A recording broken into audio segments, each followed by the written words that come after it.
Okay, I'm going to call the meeting to order. This is the meeting of the Zoning Board of Appeals for Monday, October 21st. The meeting is being recorded, and the audio recording of the meeting will be posted on the Whitman Hanson Community Access website for the bylaw passed by town meeting last year. This is first order of business is the continuation of the hearing on 100 Cortell Avenue, the Whitman Middle School project. We opened this hearing on September 23rd, and through some confusion, whatever, the representatives of the school were not here, but since we did have members of the public here, I invited them to state what some of their concerns were. We also had members of the board do that, and I think that was useful because then the middle school folks were able to review that audio tape, so they heard what issues came up at that meeting. So as our procedure is, we'll have a presentation from the representatives for the school project. We'll then have questions and comments from members of the Board of Appeals, and we'll then go out to members of the public for your questions and comments. So please, I'm sure you have plenty. Just we'll get to you, and we'll take as long as we need to, and if it takes more than one night, that's what it'll be too. As I announced at the last meeting, Mr. Curran, a member of the board, recused himself since he's also on the school building committee. So the members of the board who will be voting on the case are myself, Mr. Blas, Mr. Andrews, Mr. Keeman, and Mr. Kimball.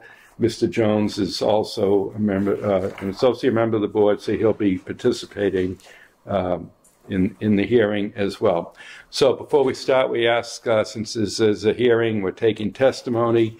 We ask everybody to raise their right hand and take an oath so they can participate. Do you solemnly swear the evidence you shall give in this matter shall be the truth, the whole truth, and nothing but the truth? Yes. Okay. Whoever's going to make the presentation, can you introduce yourself? And the floor is yours. Great. Well, I'll start because I'm the only one standing. So my name is Julie Rivera. I'm with AI3 Architects, and we have a pretty big group here today, so maybe just let everybody in our professional team introduce themselves. Sure. Yeah, good evening. My name is Shirley. I'm a project manager at Colliers Project Leaders. Happy to be here, so thank you for having us. Ian Shagon from the Vertex Companies. We are the civil engineers for the project. Troy Randall, AI3 Architects. Ashley Cullian, Traverse Landscape Architects. We're the landscape architects on the project. Derek Hubb, our corporation, traffic engineer. Great. We also have Stephanie, who's with She's with Vertex. And Dustin, who's also with Traverse. Before you go tonight, if you give business cards to our recording secretary, I think that'll make it a lot easier for her to do the minutes. Sure. Okay. Great, and we appreciate everyone reconvening for this here. Just like you mentioned, something got lost in translation. We unfortunately didn't get the message, but we have a presentation tonight, and of course, this has been in the works for quite a few years now. So we understand to keep any design conversation very high level, but we could certainly go back and fill in any of the blanks on the history of the project. But we understand that it's a site plan review, so that'll be the focus. You stand right next to you. So, as Julie said, we're going to do a little dance here. Yeah. As Julie said, this project has been ongoing for quite some time. We've been involved in the project for almost 3 years. The eligibility period of the MSBA building process started in 2020. Statement of interest was submitted to the Massachusetts School Building Authority in 2019. And then prior to that, the district had conducted a feasibility study and a long-range study as part of this entire process. We are in the detailed design phase, which is part of the 8-step phase. That's a prescriptive series of modules conducted by the Massachusetts School Building Authority. Detailed design includes design development, construction documents, and bidding. And then in the beginning of next year, construction will start. and go through the process of approximately 2 years of constructing the new building, and then a year later demolishing the existing building and constructing the fields. Julie will go through a phasing plan, high level, in just a few minutes, and then the project is scheduled to complete in its entirety at the end of the summer 2028. So the high level building itself, 138,605 square feet. It has 3 floors. The center core is 3 floors and then flanked by 2-story sections. 675 students, approximately 75 staff members, and then grade reconfiguration. The new building will be a 5 through 8 school. We'll go through a lot more detail in with all of the presentation. I'll give you a high level of the project, and I'm going to turn it over to Andrew. I'm going to actually just move over here. So there you go. I'm kind of not in everybody's way. Good evening. Again, Andrew Shagnon from the Vertex Company, civil engineer for the project. I'm going to spend a couple minutes just going over some existing conditions and some of the things that we did before we got into design. I think everybody's familiar with the location of the site, 100 Corthell Ave. The site itself is a little bit over 28 acres. You see they have the existing building in the middle of the site. We have parking to the east of the site as well as to the south of the site. There's about 159 existing parking spaces. Fields surrounding the site to both the west and the northeast. 2 softball fields, 2 baseball fields, 4 multi-purpose fields. The site is, vehicular access to the site is off of Corthell. Down the bottom, you see the blue dashed line that comes in. That would be where the parent drop-off happens when they come in. They circulate to the north to drop off. Buses are represented by the yellow. They come in and circulate to the south, drop off in front of the building with queuing for 9 buses there. Pedestrian access happens off of Corthell, as well as off of Highland. You can see the paved path that comes in off of Highland, as well as off of Hogg Memorial. There also is emergency vehicular access off of Hogg Memorial. That is strictly for emergency access. It is my understanding it is a gated entrance. You cannot just travel in and out of that. As far as utilities for the site is serviced by a full range of utilities. You see the blue lines on the site plan here, that represents the water.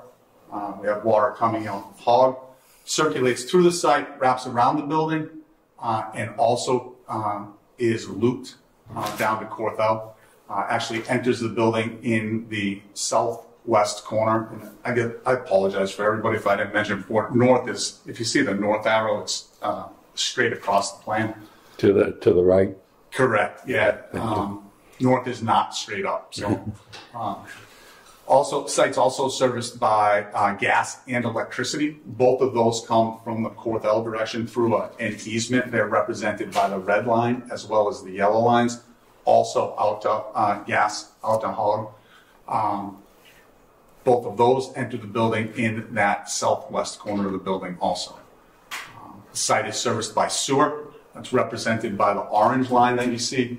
Sewer from the concessions building, as well as exiting the main building in a few locations, travels along the east side of the building, and then down to an existing sewer line. You can see that line down the bottom, that arrow down the bottom, that existing sewer line that travels through that wooded area there. There also are some drainage improvements on the site. You see the green lines, those represent existing drainage.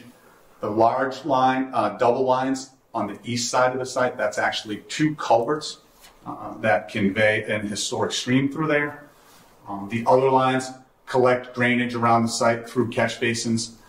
There's a couple of discharge points, one to the east towards the wetland. You can see the green lines, arrows down the bottom, and to the west to the wetlands. A couple of catch basins and drain lines, those represent catch basins and drain lines. There are some under drains on the fields too that actually discharge to those. One thing I did not mention on the existing conditions that I will mention here, you see the white lines along the edge. Actually, can you go back just one slide? You see the white lines along the edge of the plans there. That actually represents the wetlands. pretty much mostly around the site where there's wooded area. All along the west side, bordering vegetated wetland, wraps around the north side there a little bit too. You come down where those two culverts were on either side of the culverts. There's a stream there with bordering vegetated wetlands along those areas also. So, Andrew, thank you so much for pointing that out. Oh, do you have... Yeah, hang on. We can say, I was going to say go back to the other slide, but let's stay here for a minute. This slide works just as well. A few things that I'd like to mention that we did prior, in addition to existing conditions prior to design. There was a full survey done for the site, both existing conditions and property line survey that was done. There was a traffic study that was done for the site, and as Derek mentioned, we have a traffic engineer here with us, and he'll speak a little bit later. There was a phase 1 environmental site assessment that was done for the site so that we could make sure there was no environmental concerns on the site. There also was a full geotech report that was done for the site. So as we look at both site improvements and the foundations for the building, we could make informed decisions on it. Some of the coordination that we've done as we've been moving through the design. We've met with the building official to discuss the project and how the design is progressing. We've met with public safety, both the fire department and the police department. We've met with the DPW and reviewed water, sewer, and drainage, how we're progressing on that.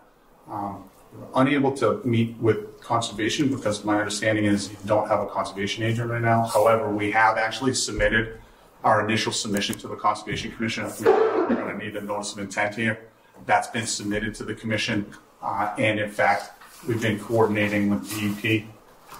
And in addition to that, throughout the process, and if you want more information on this, Troy and Josie can certainly talk more about it, but there's been a number of public forums and chances for coordination with the community on the project. We know that we're going to need some permits beside the permits that we need from you folks here tonight. Ultimately, we will need a building permit for the project.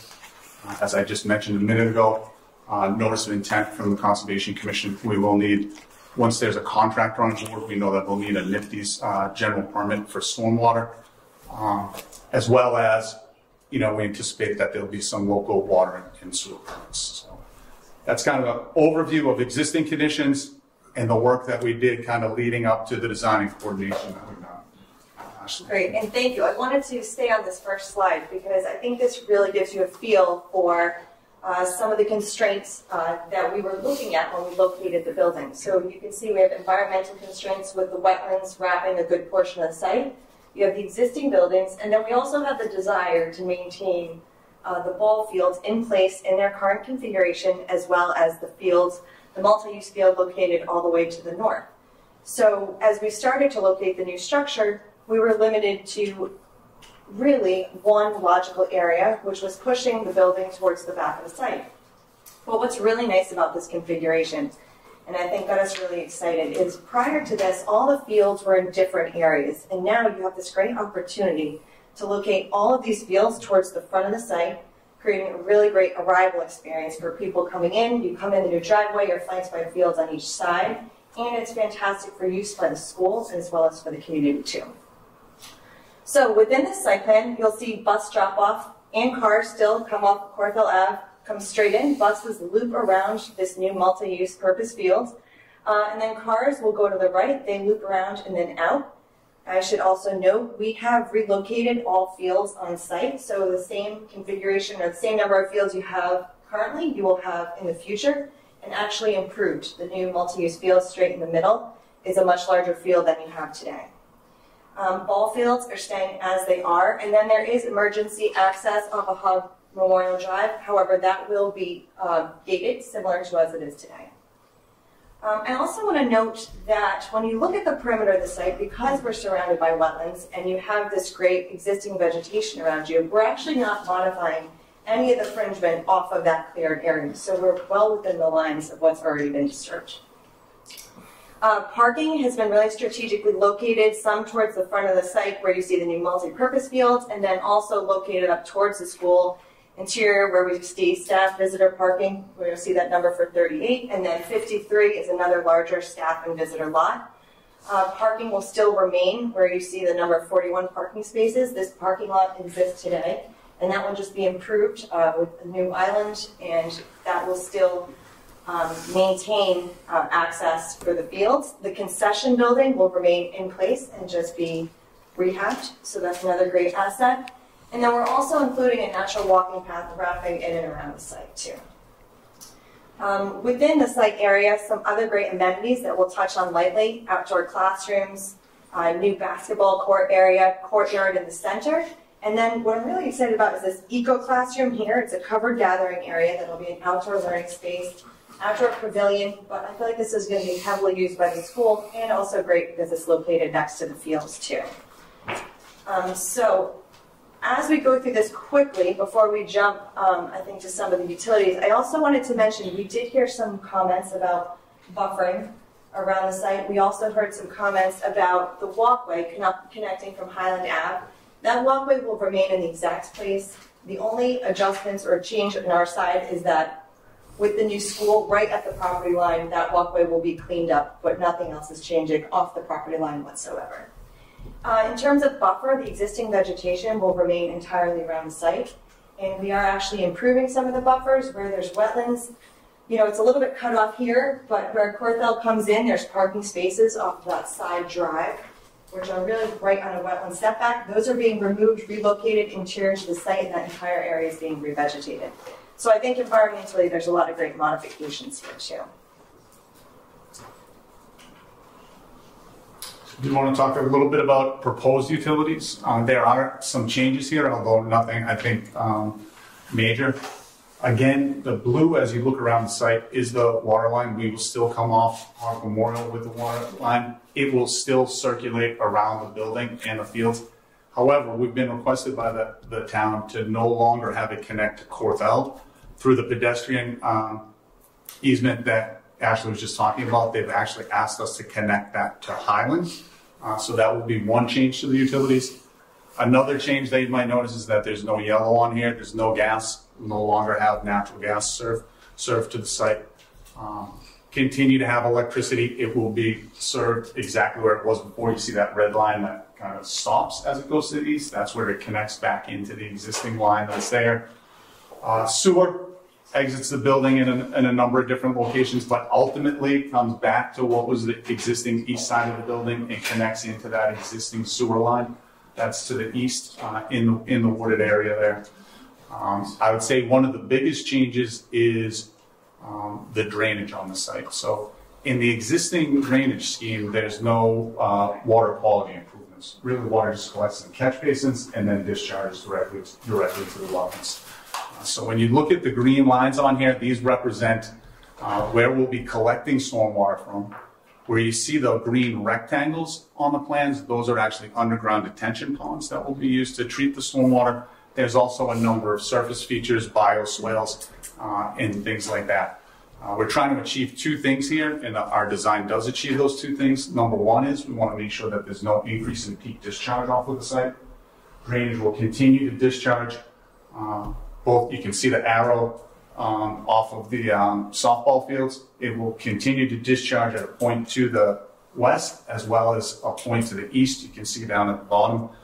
But we've made sure that there's actually, not only is there not increase in peak discharge for the site, we actually have reductions in peak discharge for the site. So the rate of water discharging from the site will be less in the proposed than it is currently. The other thing is, where there was no drainage no water quality improvements in the existing plans, this will be fully in compliance with the state's water quality regulations.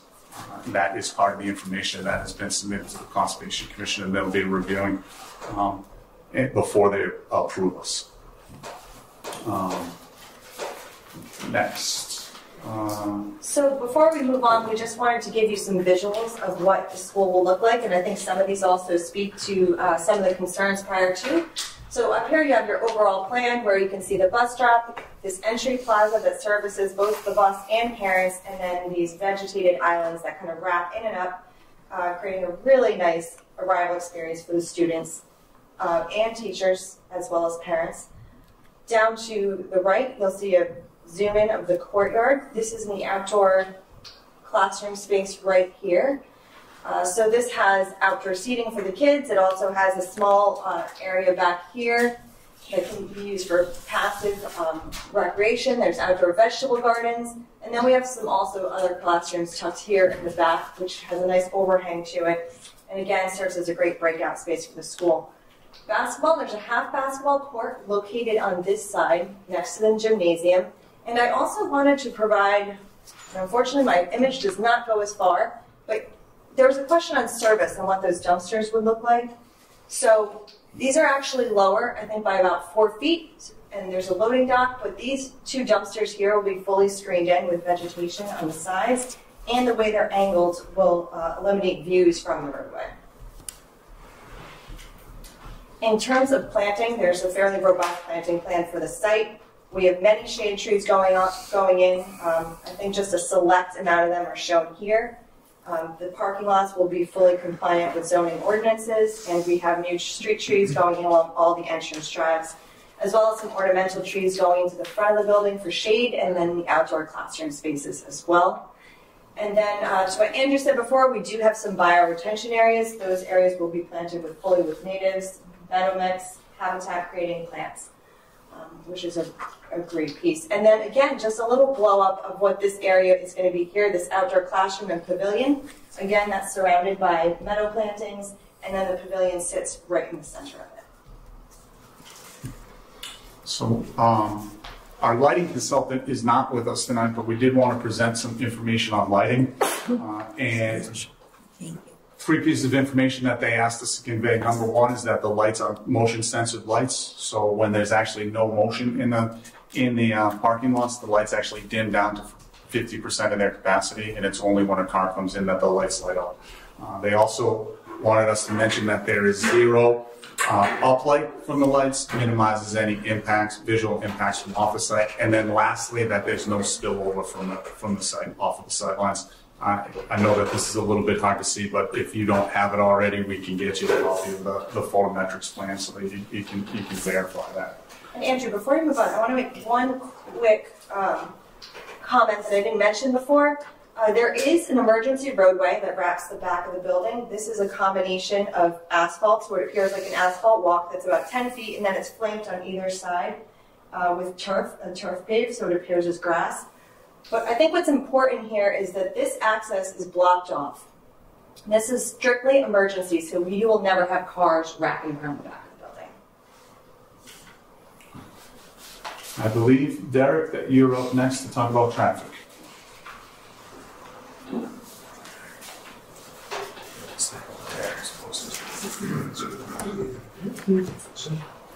Yes.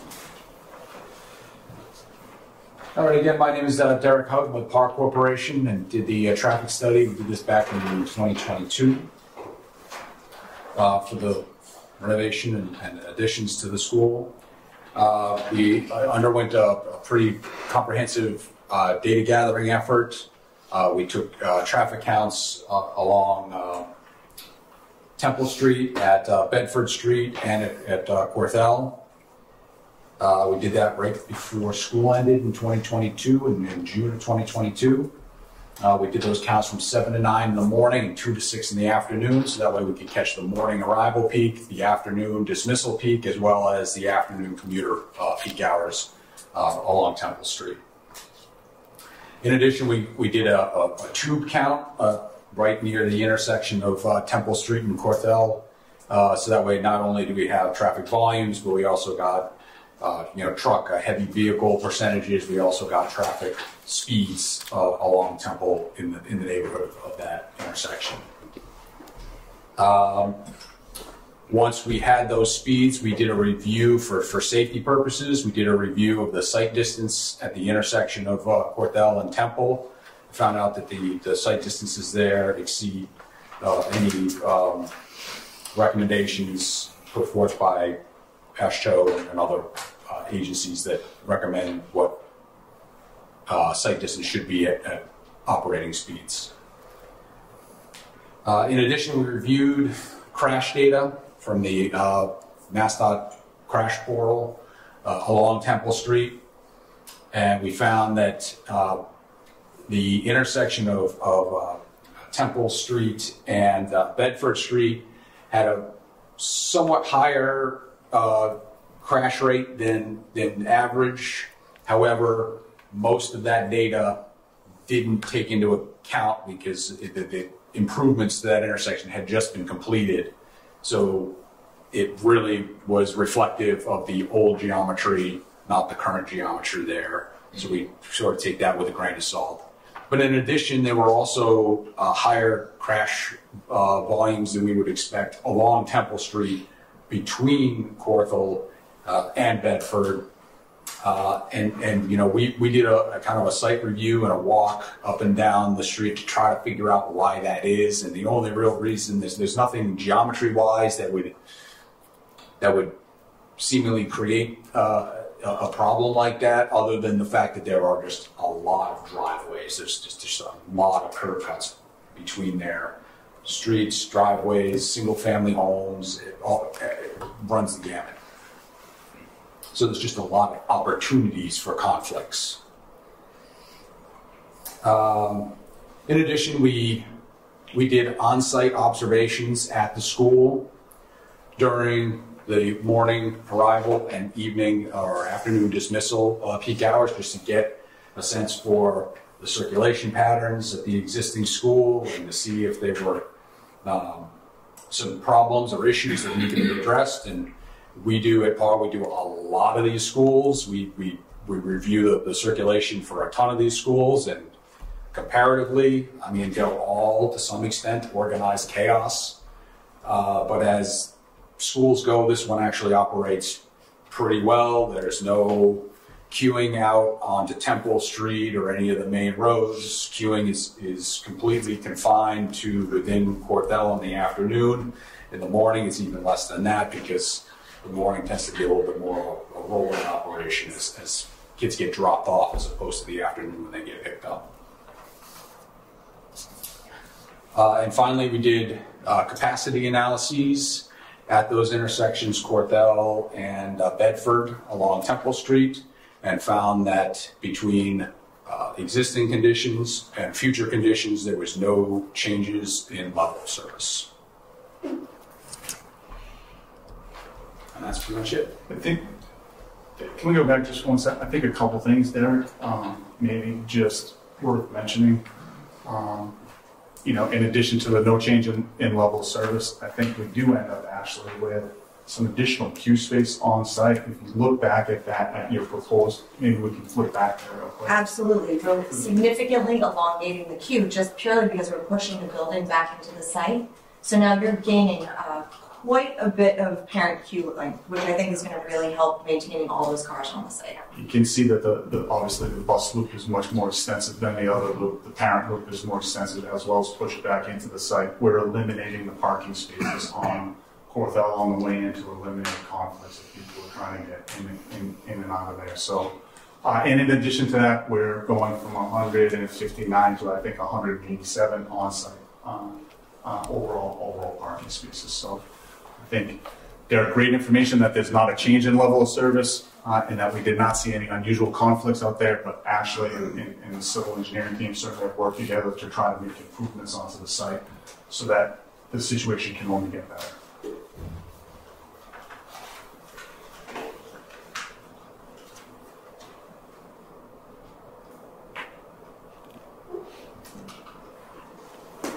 So returning back to the building aesthetic briefly, talking about building height, the maximum height of the building at its highest point is 42 feet, and that really comes to a point just on a little feature of the building, but ultimately the third floor comes up to 40 feet.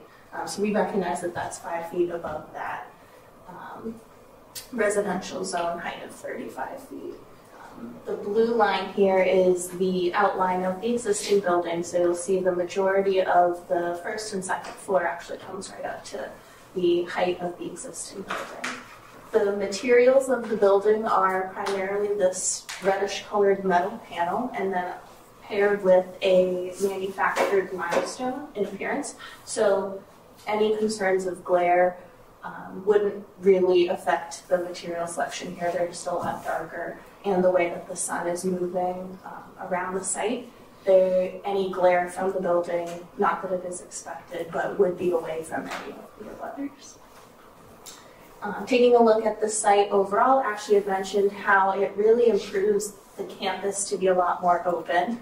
And as a result, as you come down that stretch of the new new and improved Cortell Ave entryway, you'll have this sort of collegiate experience of approaching the building in a much safer manner. And we also planned the massing of the building to account for where the abutters are. So by relocating the building behind the existing, it moves it away from a lot of the development here, and then additionally paying attention to the massing where we've started to step the building away from any abutters on this side so that it appears less imposing, and it also better fits the scale, the two-story scale of many of the houses around it. Then we'll give a really brief overview of the construction phasing. This, of course, is a draft. It would continue to be refined once we have a general contractor on board, but it can ultimately be defined into 2 phases. So there's the construction of the new building as phase 1, and then the demolition of the existing building and the subsequent site work. So how we would propose the first phase, everything you're seeing here in purple would be considered that construction zone. So that would get fenced off, unavailable to the students or staff on site during the day. And in order to try and get construction vehicles out of the area of the existing school, which would remain in operation, as quickly as possible, we propose having a temporary roadway constructed right off of that entry roadway. So getting those construction vehicles out and away from the typical access of the school would be priority number 1. Additionally, we understand that that would remove some parking for staff, so we'd generate a temporary parking lot right next to that so that staff would not be inhibited by losing that parking. Bus access would pretty much stay how it is in the existing school, but we would propose reversing that. And as a result, that could have maintained separation from a parent drop-off that would happen more over by the baseball fields. And so all that's in an effort to keep the construction activity as separate from the daily activities of the school as possible. We would also propose constructing a walking path right away that wraps around the construction site so that access to that Jackson Field that we hear is very popular for the rec soccer team would be maintained. After the new building is constructed, which would happen entirely behind the existing, and that was intentional so that the daily activities of the existing building would not be disrupted, the construction zone would flip a little bit. So then we would focus the construction fence around the existing, and at this point, all of the students and staff would be moved into the new building. Oops. And the existing building would start to come down. We attempt to work in the demolition pattern of that double height academic wing, and then moving towards the single height spaces. These softball fields will be instrumental in providing some storage on site, so that's why they will be taken over during construction, primarily to be used to store construction materials or soil on site. This will be a benefit in that now we don't have to have additional construction vehicles hauling soils on and off site and creating additional dust. So much of that will be stored right on site. And as a result, we've incorporated 2 new softball fields into the project, so those will get replicated as part of the completed project. And then the last part of the demolition phase will be that restoring the site and doing the site work.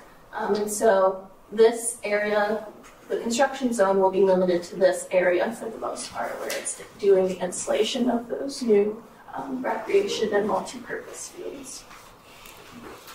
And then as a result, just as Ashley had mentioned, there will be a lot of amenities on site with the 5 new and improved recreation fields, the new building, and site circulation. And of course, all of this being completed spring of 2028, there will be some continued development in the vegetation just coming through, but ultimately we're looking at about a 18-month construction period followed by a year of the site work to get to completion. And that's everything we have this evening. Okay. I'm sorry. Did I hear mentioned correctly that there's no gas line coming into the building? That's my understanding, yes, correct. That's correct? That's correct. How is the emergency generator fueled? Troy, do we know that off the top of our head? Diesel. It's a diesel emergency generator. It's typical for a project of this this size. How's it fueled? Diesel. Oh, diesel. Yeah, So the tank. that's correct. Yep. Okay. So let me proceed with what I'd said, which we're going to have questions from the board, and then we'll go out to the public. I do want to, I think I see the fire chief back there. I don't know if there's any other town officials. I would like to call on you, just if there's anything or any comments you want to make, or just in the process. No, in the process, we've been working with the building commissioner, we've been receiving the plans, we're reviewing them as they come in, we'll work through it as they finalize the fire alarm and sprinkler, and as we move forward. The one thing that I did have a question I hadn't answered was the access road to the rear of the building. That was a big concern. I know they've been talking about that at some point. As long as we have good access to that, we still have the egress and ingress to the same facility that we do now. But we'll continue to stay with the building commissioner and work through it on the way in. Once the plans get through, they'll all be engineered plans. We'll review them and work through them. Okay. And building inspector, do you, I'll just follow up on the chief said. I'm assuming we're going to have some sort of construction fire access plan as the roads change, things along those lines. You'll keep the chief updated, myself updated. I'm assuming any road that is going to be designated as fire access is going to be a minimum of 20 feet?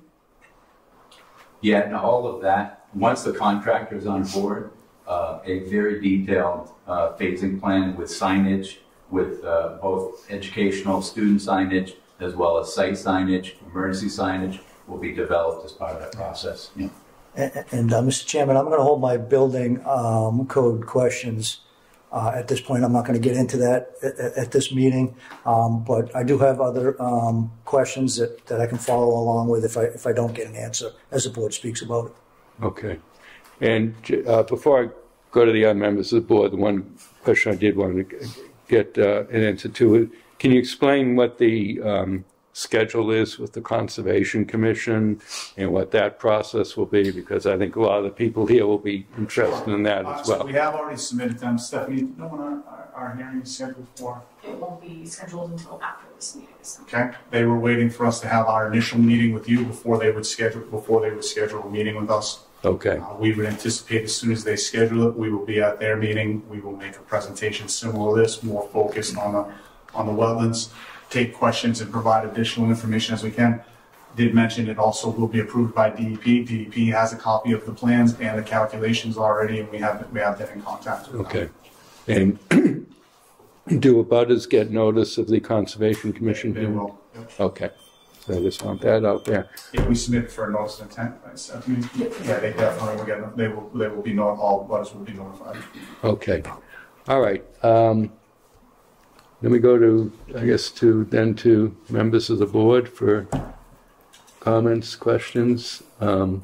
Actually, one thing I'll ask is, this is very helpful having the PowerPoint presentation, and if you can make, a link to that available to me that I can. We'd be happy to make it available to you. Yeah, I can distribute it to the members of the board so they can look at it in case we, have to continue this further.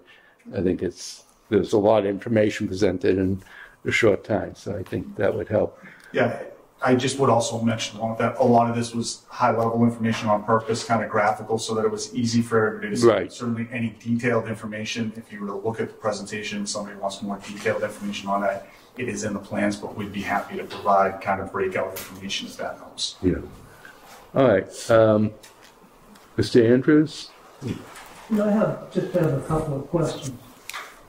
First of all, I think this school belongs down in Situate, or some of those wealthy towns, rather than the town of Whitman.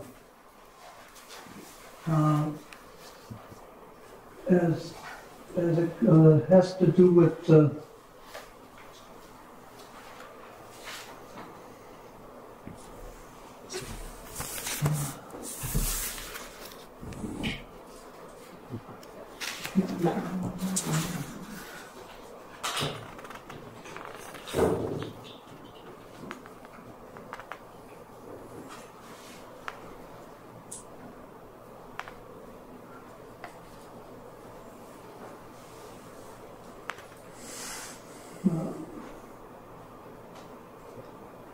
First of all, I'd like to know where you're planning on putting the snow.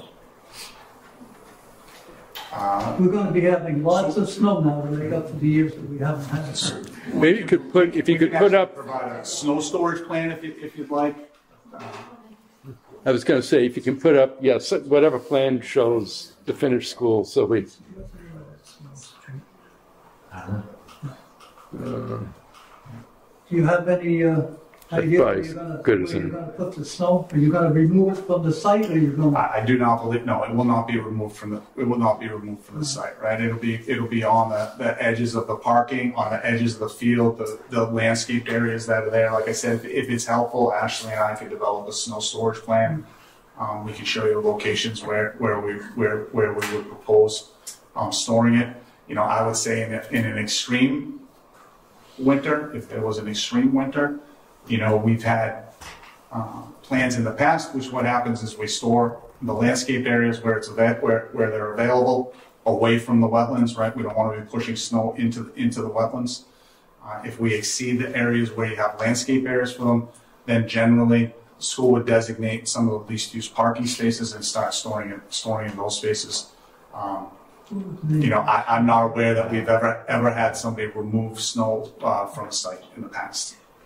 All right. And the other question I had is Highland Avenue. That is not to be used for any sort of vehicle traffic.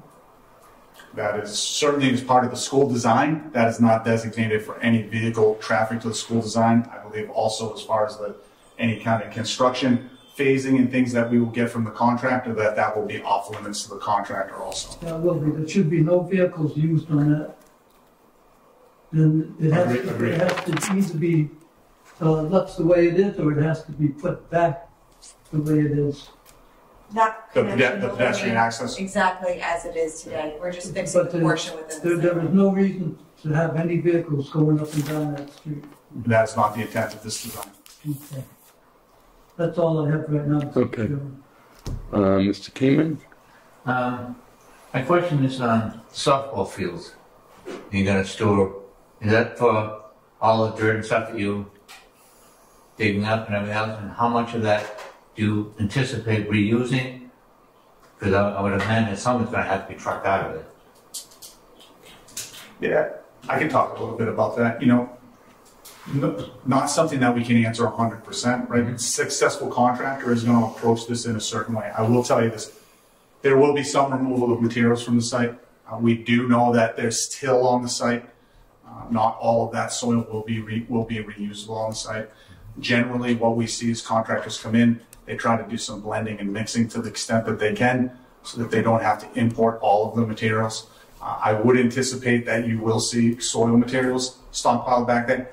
Probably not just soil materials though. This could be pipe that's stockpiled back there. It could be building materials as the building starts going up. But I think to answer your main question, there will be soils stockpiled on site and there will be soils removed from the site. That's all I have, Mr. Chairman. As I mentioned, there is a full geotechnical report. In that geotechnical report, it actually talks about those aspects of what they found underground and reuse of the soils. Thank you. Mr. Kimball? Mr. Chairman, thank you. You mentioned that water's going to be coming in from Highland Ave. Correct. Is there a reason for that? Because now we're going to have people on Highland Ave. I assume, are they going to change the pipe size, or is it the same pipe size? I'm not aware that they're planning on changing the pipe size down Highland Ave. My assumption is the reason for the change is that there's actually better pressure or supply from Highland than there is off Cortell. Well, to me, if I bring it in Cortell with a new line, or come in Highland Ave with an existing line, you're going to increase the velocity on Highland Ave, and it might affect the people on Highland Ave. I will certainly be willing to have an additional conversation with your DPW about it, but I don't think there's any negative impacts anticipated on the Highland Ave folks. Well, it might be better to put a whole new line in down Cortell Ave to the school. And another thing is, when this is all said and done, I believe Cortell Ave should be completely repaired, because from Cortell Ave from the school to Temple Street because we're going to have all kinds of construction equipment on there. And we're going to beat that road up. So it should be on that. I noticed on the traffic clean, you had the buses off to the side, all parked in one area. Is that where the kids are going to get on, or is it going to be, it seems like a long distance? There was a parking plan.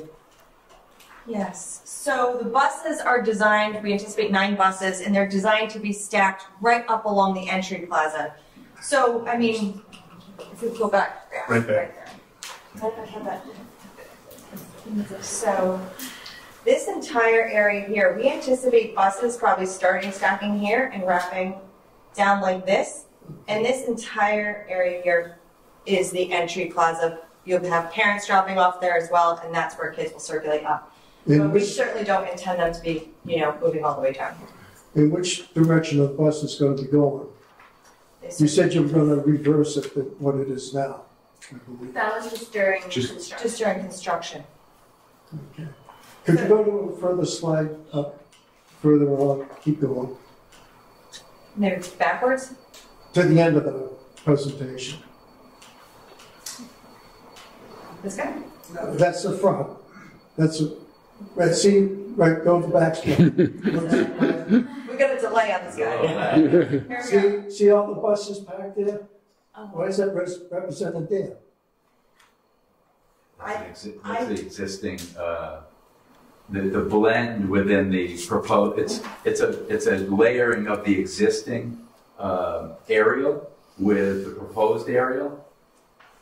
And so that part there is the existing, right? This is all the existing parking, so that's an astute observation here. The intent isn't for buses to be stacked. This was probably based off an aerial, maybe there was an event happening or some sort of buses using the fields, but no, buses are intended to stack right in the bus loop. Okay, because I don't want the kids walking too far. No, that makes a lot of sense to your question. Go back 1 or 2 slides, Ashley, to your the landscape slide that you had.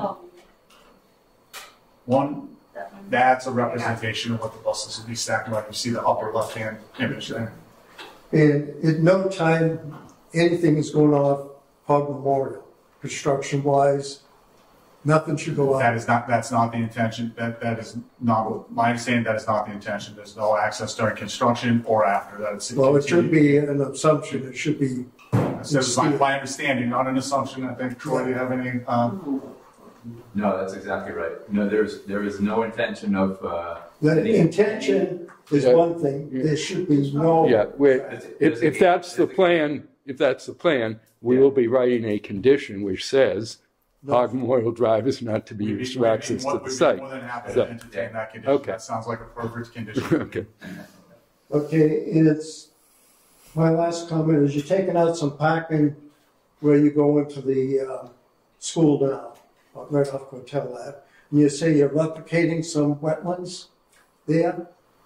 We're not replicating wetlands there, but that parking was actually infringing on wetland setbacks. And now with the new configuration of the school, that parking is actually really remote from the entrance. So we're able to maximize our parking here, closer, more proximal to the school, and remove those spaces, which I think is just a benefit in terms of usage, but then also environmental too, that we're able to just do a restoration scenics to restore it. But not revegetated, not replicated. Okay. Okay. And one more question. Mr. Pyre, I'll call you. First of all, you did a traffic study in 22. Yes. The building's bigger with more students in it now. Have you taken into account the number of increased teachers and students on the traffic study? The traffic study has not been updated, no. Well, okay. Well, it should be. Understood. That's always Mr. Chief. Let me just. Sorry, go ahead. I was just going to just what's on my mind. Mr. Kimball brought it up with the traffic study. Did your traffic study precede the removal of the traffic light at Cortell and Temple? And if so, what would the removal of that traffic light mean for traffic, and do you have a recommendation about that traffic light based on your studies? Do you know that off the top of your head there? We should check that. I think I think it was as it is today when we did this. That light hasn't been gone for that long. It hasn't? No, it's 24 now. I don't think it was. I think it was still there in 22. But I can check, but I'm pretty sure we analyzed it as unsignalized. Okay. Unsignalized. Unsignalized. Yeah. The only signalized intersection we looked at was Temple and Bedford. Okay. We will verify that. Okay. Mr. Blas? Yeah, a couple of things. Thank you, Chairman. Some would just be easy questions. Some would be a little more. Stormwater retention basins. There were 3 fairly large basins. Is there any plan in place to recycle that stormwater to hydrate the athletic field? There is no plan for that in place now. There's existing wells on site that will be utilized for the irrigation of the fields. So those fields will be irrigated? They will be. They will be. Okay, so as long as they have... And they're currently irrigated, I believe, today with those irrigation wells.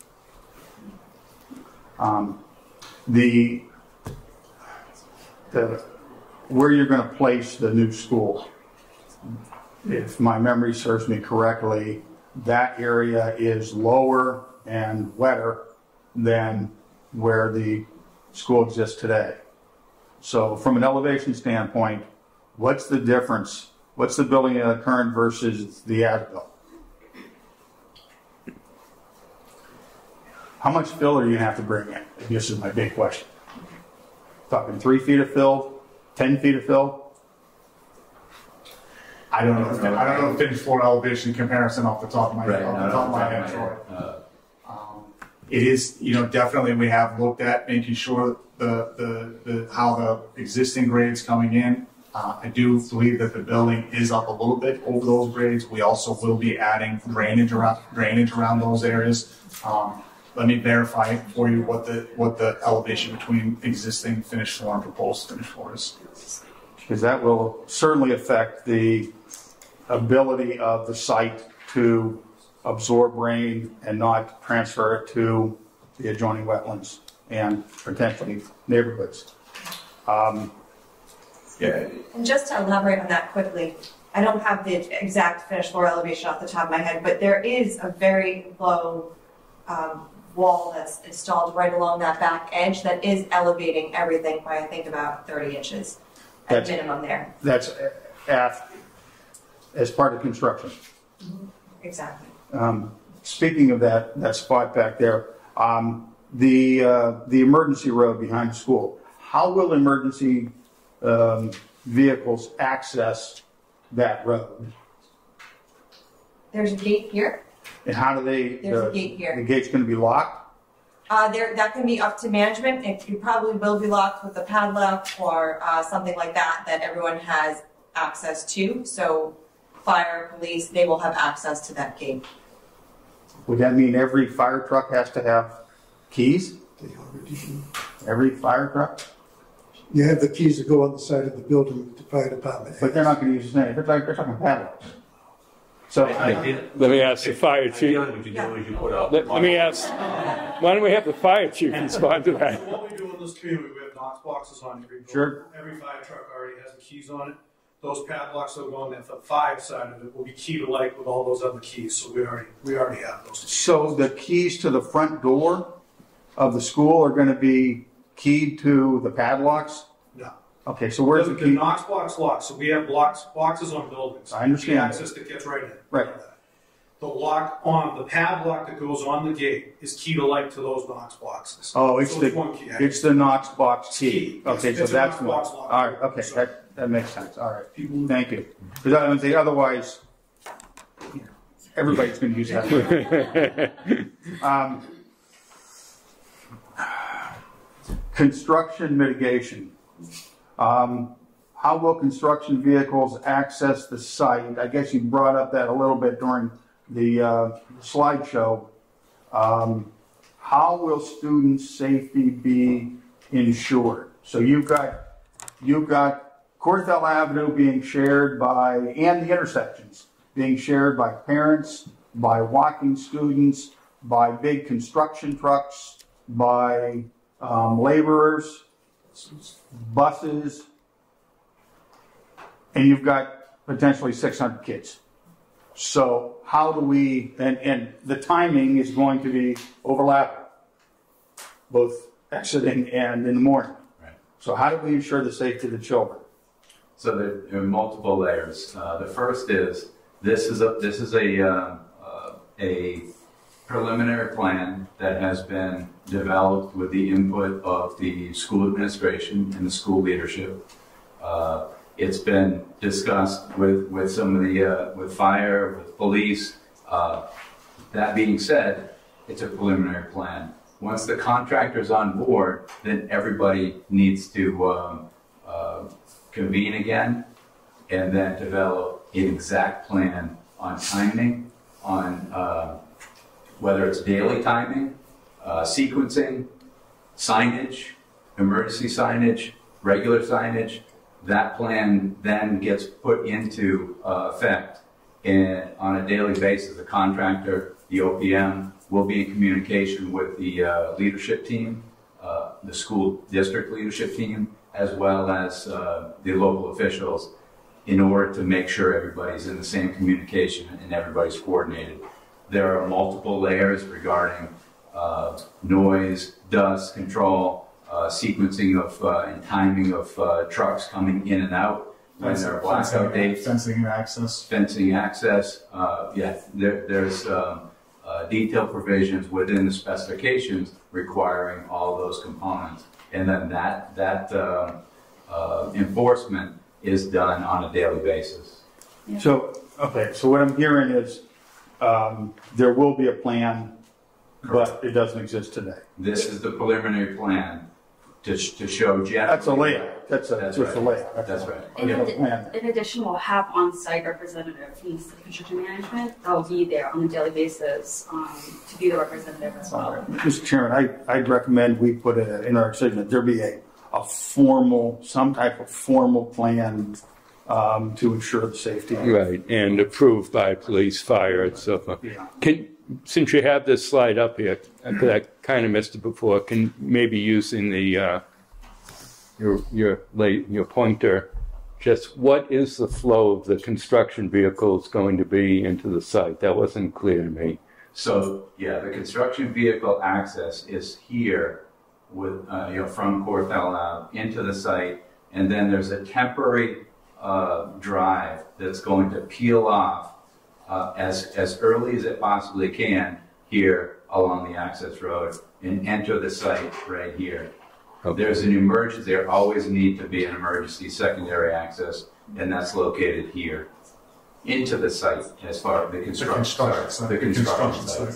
So in the purple will be a construction fence with completely separating site activity from construction activity.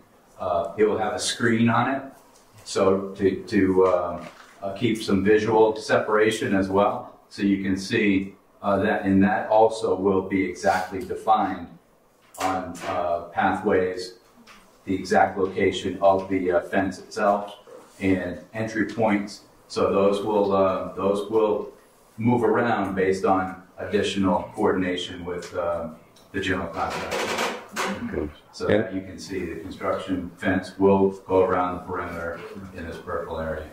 Okay, so the purple area is what's going to be fenced off. Phase one. Okay. Correct. And all construction vehicles and all worker vehicles will be inside the fence then? Correct. That's okay. Right. Okay. Yeah. There won't be any, there'll be prohibitive parking anywhere on site other than in the construction zone. Okay. For contractor use. One last one. Yeah, go ahead. So right now we have basically 8 fields, athletic fields. We've got the 4 softball, baseball fields. We have the 2 soccer fields in the northeast corner, and then down in the northwest side, that's I call that 2 soccer fields right now. So out of those 8 fields, it appears to me as though 5 of those 8 fields are going to be put out of commission for a couple of years. Is that the plan? Correct. 5 out of the 8. And we have met with the recreation. We've met with the school department. You would know better than I would, Julie. We've met with those groups to go through the preliminary plan for the timing of when fields come offline and when fields come back online. But things like the what you call softball fields there in 1B, you're going to be using for construction, storage, and dirt and all that kind of stuff. How many years before those fields will be able to be used again? Before that turf is suitable for a kid to play on again? So if we lose it for 2 years, is it going to be enough? When we put those 2 fields in the Northwest, they couldn't play on them for at least 2 years, maybe even 3 years, because we put $2 million or whatever the number was to restore those athletic fields or to build those athletic fields. How many years will it take before are we talking 5 years? I'll let Ashley talk about So growth. previously, were those fields seeded or sodded? They were, well, Bob, you probably Seeded. They were seeded. So these fields were all proposed to be sodded, so you're looking at about a growing season or just slightly more for those fields to be back online. So 1 year. So yes, if not less. When not a calendar year, Right. one season. One growing season. So certainly, being the fact that it's all being sodded, you're going to save a lot of time there because understandably when it seeds, you have to wait for the multiple growing seasons for that to really establish. And I guess it's not your job to figure out where the kids are going to play, where spring soccer and fall soccer, where all the youth are going to be. That's up to the town recreation commission. Okay, so we got that. I think that's my list. Okay, thank you. You said you've spoken with recreation, but have the leagues been involved in it? Yes. Okay, Yes. okay.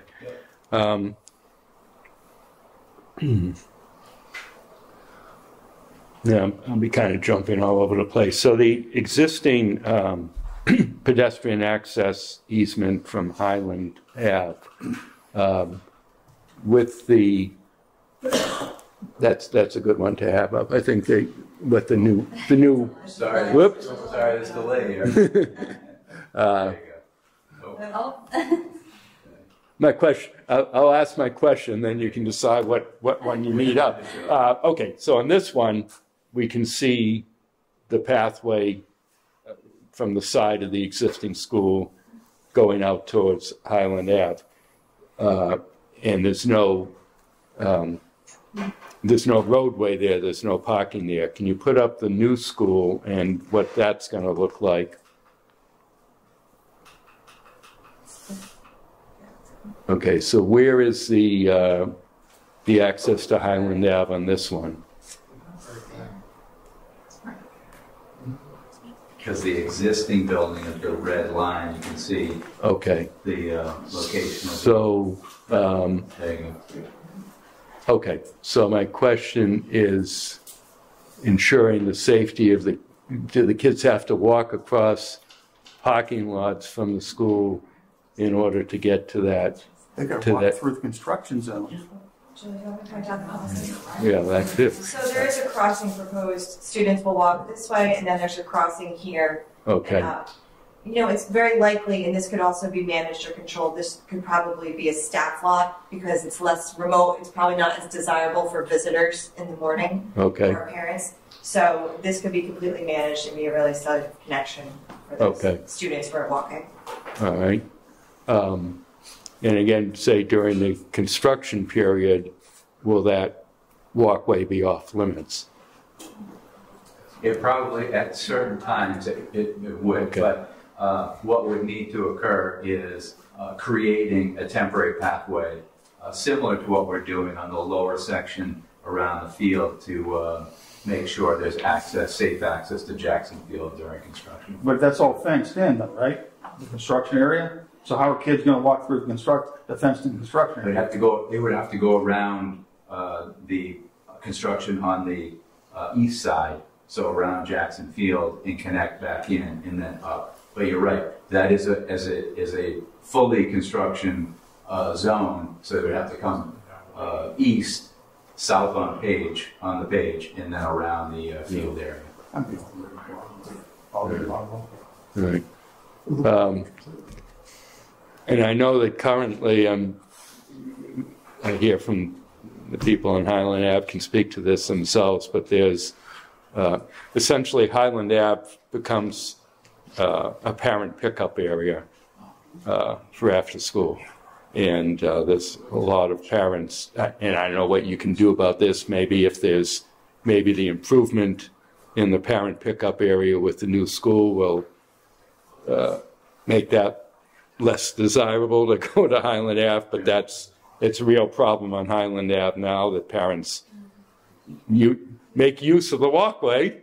Kids walk up there and get picked up on Highland Ave rather than the parents having to go into Cortell. Gotcha. So that is an issue that you can think about. It certainly doesn't seem like you're going to make it worse, but I just want to raise that. So Hog Memorial Drive will not be used for access for construction vehicles. Highland Ave will not be used for access or for parking or anything like that. Okay. Mr. Chairman? Yes.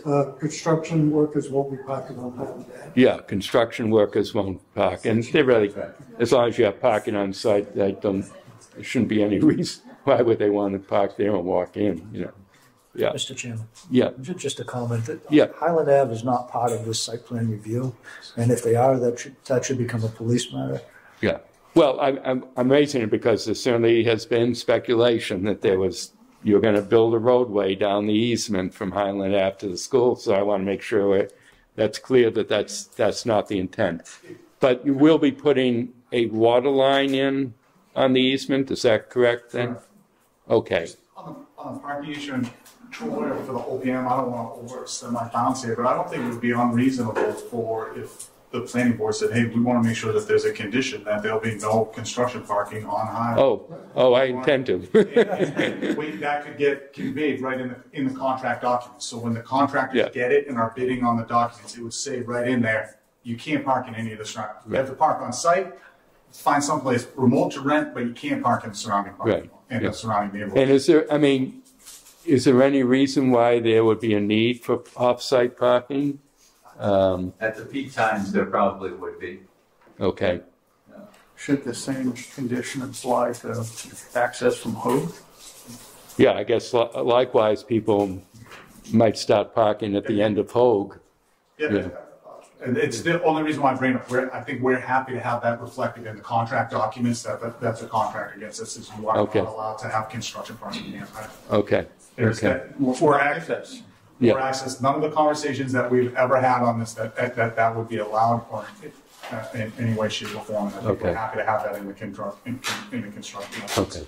So getting back to the water line. So presently, is there anything that access was granted originally as an access and utility easement. Is there any utilities? I don't believe there's any utilities okay. right now. So you're going to install a water line that will connect to what's already in Highland Ave, and just an idea of how that construction occurs, what's involved, how long it takes, and because that is disruptive to the people. Granted, it's an easement. Sure. But it is disruptive to the people that have the easement across their property. Yeah, and again, some of it is means and methods of the contractor. Obviously, they're going to be probably a little bit slower constructing a water line here, and kind of we want them to stay in the limits of where the disturbance has been there before. But certainly, this is not an extensive project for several hundred feet of water line there. Okay. We have not had any detailed discussions around, phasing when that happens, but certainly that could be something that we could entertain, making sure happens in off months from when the school is actually in session. That way, we would not impede any access during school at any time. Okay, and what is there a paved walkway there now? Yeah, it's paved all the way. So another condition would be once the water line is in, pavement is restored. Absolutely. Yeah. Okay. Just to clarify on the drainage and the detention ponds, you mentioned there'll be underground detention ponds or chambers that Correct. feed into the drainage system. As well as there will be surface bioswales, right? So small drainage areas, they do not hold water for a That long was, I period of wanted to, time. They collect water, they actually have under drains, they have certain vegetation in them to help with the uptake of pollutants and those things. Helps us meet our water quality requirements. But not right now, there are no big ponds, anything that would hold water. that's what I wanted to clarify. I wanted to clarify that for everybody's sake, that there's not the risk of having standing water on a school site. Okay. I know, so the dumpsters, I like the placement of the dumpsters is essentially as far away from any of the residences as possible. Yeah. I mean, you put it on the side of the school away from the residences. I think you've covered that. Are you proposing any fencing between the property and the residences, particularly on along Highland Ave? You're not showing how close residences are here, but the new building is going to be closer to the property line than the existing building, right? So currently we're maintaining that tree line intact, so we're not proposing any fencing as a buffer because it's a kind of an existing condition. We are proposing fencing certainly around some of these more strategic areas of the field where you have some safety netting, we can't have balls being kicked into cars. So there'll be some strategic fencing along those edges. Yeah. And so maybe you can show on the site because I can't quite look at that and tell where Highland Ave is in relation, and the cul-de-sac at Highland Ave, where is it in relation to the...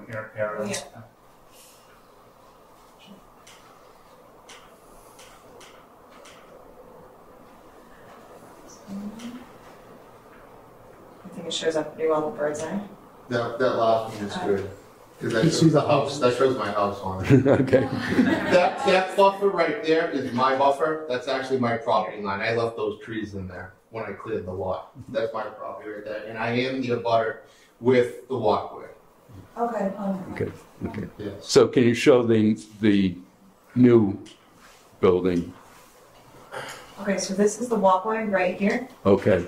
This is that existing tree line we were just looking at, and then I believe Okay. this is your house right there? No, I'm from the walkway left to the woods. Right where you're That row of trees is my property. This row. That whole row is my property. Yeah. This is Mr. Sweeney. You guys are cleared to the tree line now, which is your property. Right. So I was looking for fencing because I had issues in the past with the soccer fields why I had to put up a fence because parents were relieving themselves on my property and then going back to the field. So I do have a section of fence that's getting old and it's going to come down soon. So I am looking for fence. Just correct, that's Mr. Sweeney, Highland Ave. Go ahead. Oh, did you want to wait for me to respond to that? No, go ahead. Okay. So certainly the fields are getting located slightly further away from your home, so hopefully that will. Well, now we have a parking lot up against my house. Yeah, that was going to be my question. And is this just to have a hard edge that you're looking for, or with vegetation, Well, I already have the vegetation on my property. I prefer a privacy fence along my property line. Yeah. I think that's something we could consider. Because that's basically along the edge of the parking lot is what we're talking about, right? I just want to make sure I have these limits kind of understood. Yeah, maybe go to the, So, right? Yeah, right there. Here. That's the property line.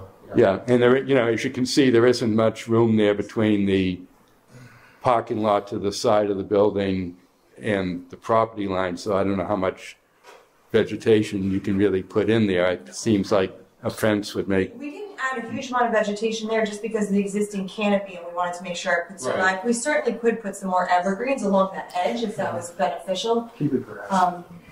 to the project. Yeah. But Steve, I mean, I'm also concerned with the lighting. That was one of my concerns, but you guys hit on some of that tonight. Well, the walkway was a concern of mine tonight. I do realize that we have utility access through the property that I signed off on when I bought the property. we do have a split rail fence that is extending around the field here and up into here. We could extend that if you're open to it up slightly with some evergreen. Well, I would, I mean, one concern I would have is with the parking lot being there, especially say nighttime events, cars pulling in. Granted, though, there's lots of vegetation on your property, so that's not really a concern. It kind of blocks them with the lights. Okay. And when we did talk about with the emergency road now is actually becoming quite a public road. The gate is not locked, and the lights of the cars coming around the building constantly are shining into the backyard now.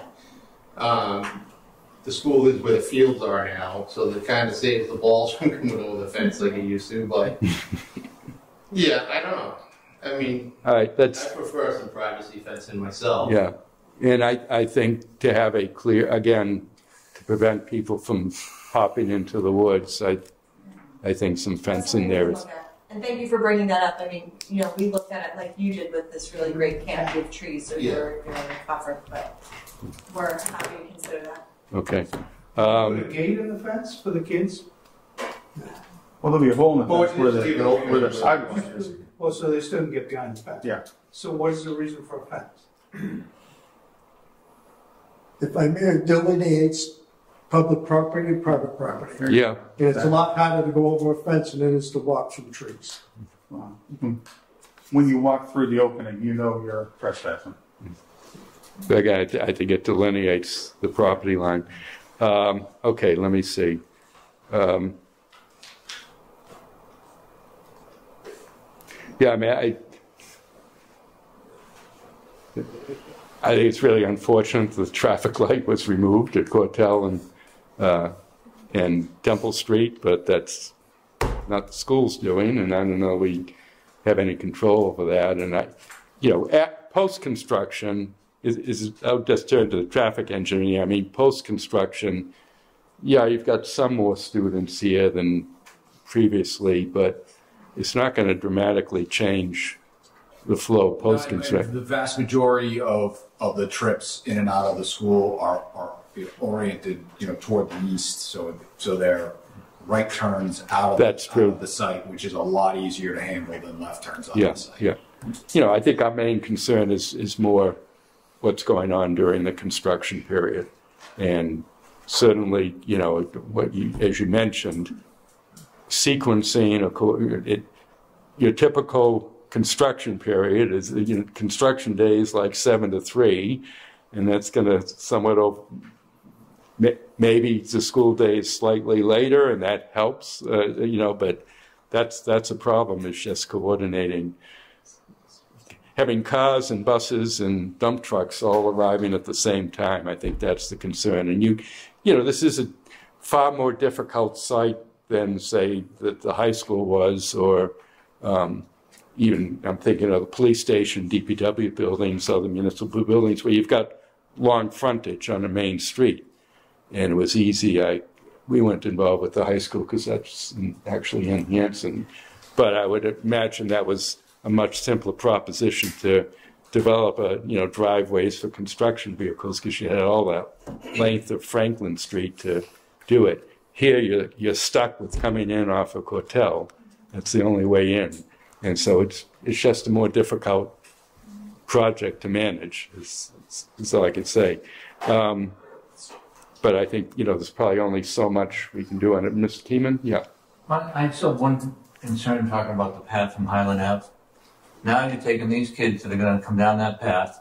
You're going to send them pretty much all the way down to Cortell Ave, crossing over the driveway with construction vehicles, buses, and cars to get up to the school. Right. And it just seems like there's got to be some sort of a way around that to make it safer for the kids and not have to walk the extreme distance. Because they're going to have to walk all the way down and then walk all the way back up to the school. It just seems Lisa Blooper requested variances, I think. Well, it's basically the site plan. Just said no variance. You're not. No, they don't need any variances. No. Okay. Yeah. And then hours of construction. Yeah. We'll need to. We do need the height variance. Okay. We do need a height variance. So that, what is the? Just tell me what the current limit is and what the height's going to. 5 feet, Julie. The current is 35 feet, and the highest point of the building is 42 feet. Okay. All right.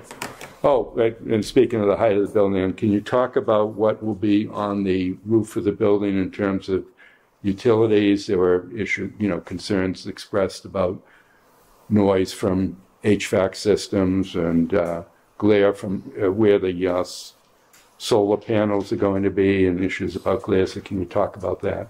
Sure. So there will be mechanical units on the roof. Those prior to the selection of those units, there was a existing noise or sound study for the neighborhood.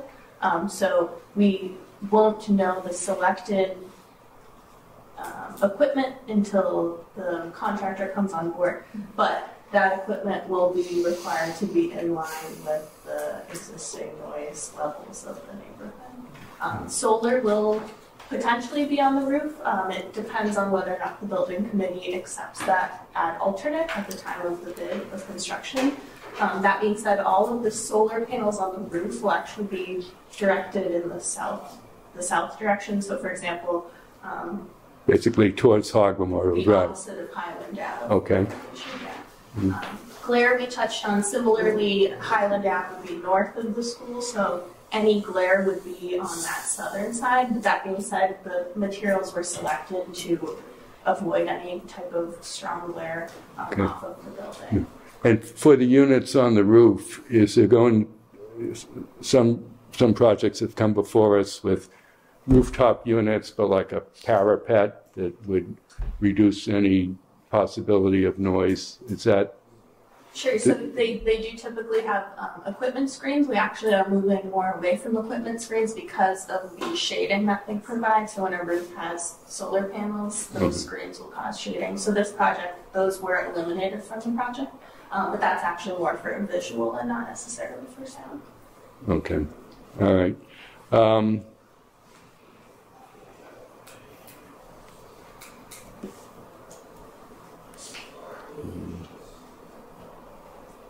Can you put up the schedule of construction slide again?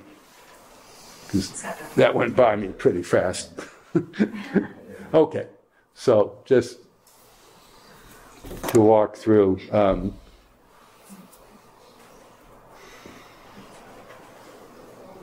Do you anticipate, because you show spring of 2025 to summer 20, okay, so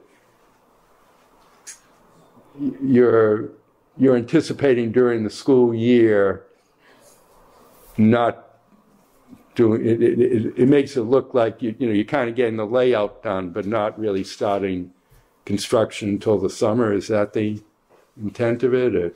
Yeah, there is some enabling work that's done to prep the site in the spring, and then as far as the actual construction of the building, groundwork, that will start in the spring through the summer, and then it will take approximately 18 months to complete the construction of the new building. But that's during the spring, during school. Correct. Yeah, that's right. So it's not. That's right. All right. Yep. And to the extent that you're going to have to bring in fill or take out unusable soils, now is that something you anticipate doing during the summer, or will that have to extend into the school years? It's likely that will occur simultaneous to school in session and throughout the construction, predominantly at the beginning of construction during the earthwork. And Andrew and Ashley can speak more detail about that, but that will occur. They will occur simultaneously.